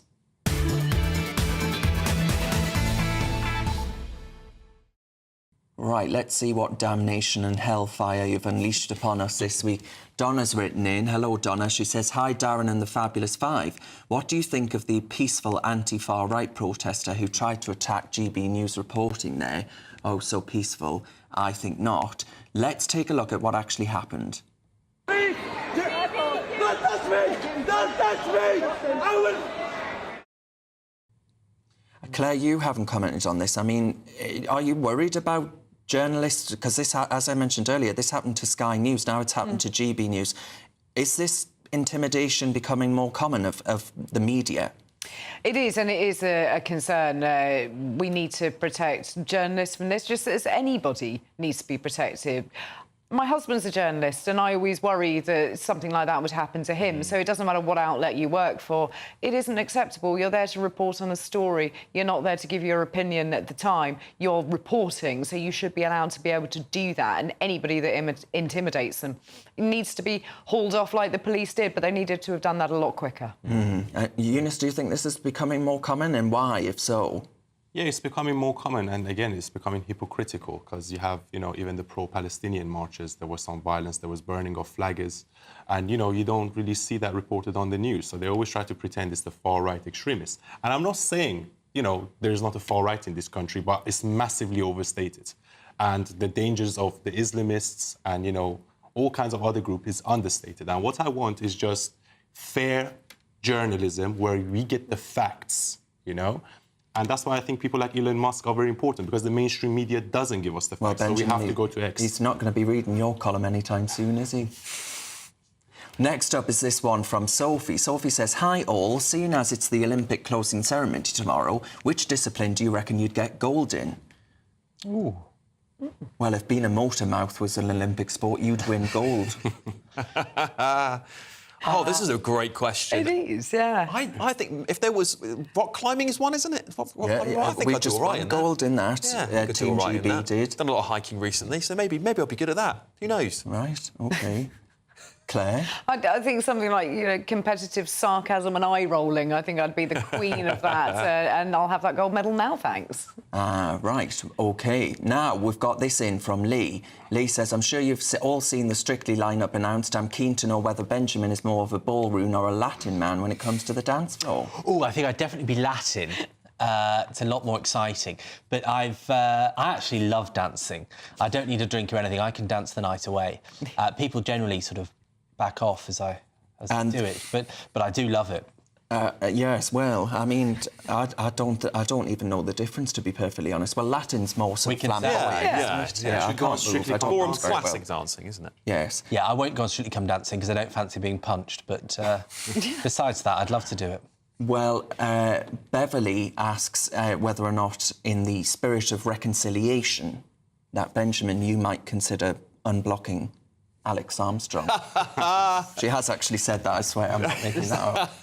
That's infamous now. No? Yeah. Will you commit to it, Benjamin? Live on air? No. It's a pledge of a politician. At least he answers the question. At least he answers the question. Don't worry, me and my followers are better off for it. Well, I mean, yeah, that's right. But they're actually asking online whether or not actually the Labour Party, in not calling it out on one side over the other, has actually exacerbated the attacks on journalists as well. We saw today the big protest outside Reform. These people hashtagging Farage riots. Of a political party. Yeah. Are you against that, Benjamin? Against what? People being able to protest outside of a political party's office.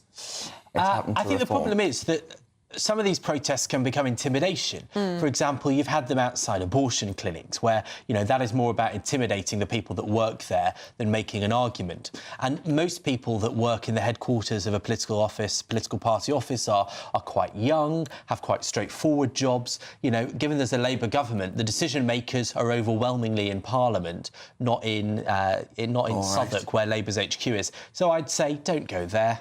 OK, we're not going to be doing the tango, but I am going to make Alex Armstrong and Benjamin Butterworth have a big old cuddle. So thank you very much to our guests tonight. Next up, it's the brilliant Leo Kearse with the Saturday Night Showdown. Cheers for watching, and we'll see you again next week. That warm feeling inside from Boxed Boilers, sponsors of weather on GB News. Hello, welcome to your GB News weather update from the Met Office. As we go through Sunday, it's going to be warm with plenty of sunshine, turning hotter even on Monday with the risk of some thunderstorms. Looking at the bigger picture, we had this waving front through today, bringing quite a lot of cloud, but high pressure will become more established as we go through Sunday.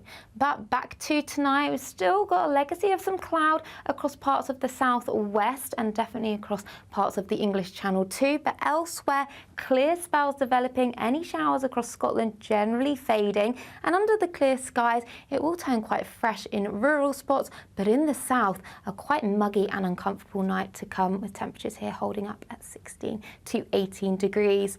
So through the start of Sunday morning then, plenty of sunshine first thing across parts of Scotland, still with the risk of this odd shower further towards the north. Across Northern Ireland, northern parts of England, plenty of sunshine, perhaps turning a bit hazy with some high level cloud. And then further towards the south, there's still quite a bit of cloud around, should stay largely dry, and as we go through the day, that cloud should start breaking up, lifting and moving back towards the coast, but there may just be some fog still lingering here. Elsewhere though, plenty of sunshine on offer, and it's going to be feeling warm and humid as well, especially in the south. We could see temperatures rising here, 27, possibly 29 degrees, but elsewhere even reaching up to 20 to 22 degrees. As we go through Monday, we've got low pressure dominating, bringing some heavy thundery rain northeastwards, affecting Northern Ireland and parts of Scotland, so expect some frequent lightning here.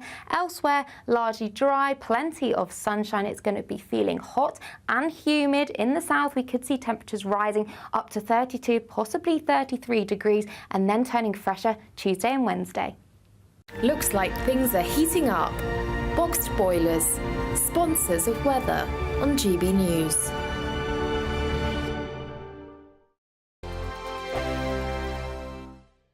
You really could become the next giveaway winner with your chance to win £30,000 in tax-free cash to spend on anything you like. Listen to what some of our previous winners have to say about winning big with us. Hi, my name's Victoria. I won the Spring Great British giveaway. So the day we got the money in our bank account, everything just felt just a lot nicer. We went out for dinner, just enter. And you never expect to win, but I did. Get your entry in now. For another chance to win £30,000 in tax-free cash, text cash to 63232. Text costs £2 plus one standard network rate message. You can enter online at gbnews.com/win. Entries cost £2. Or post your name and number to GB07 PO Box 8690 Derby DE1 9TT.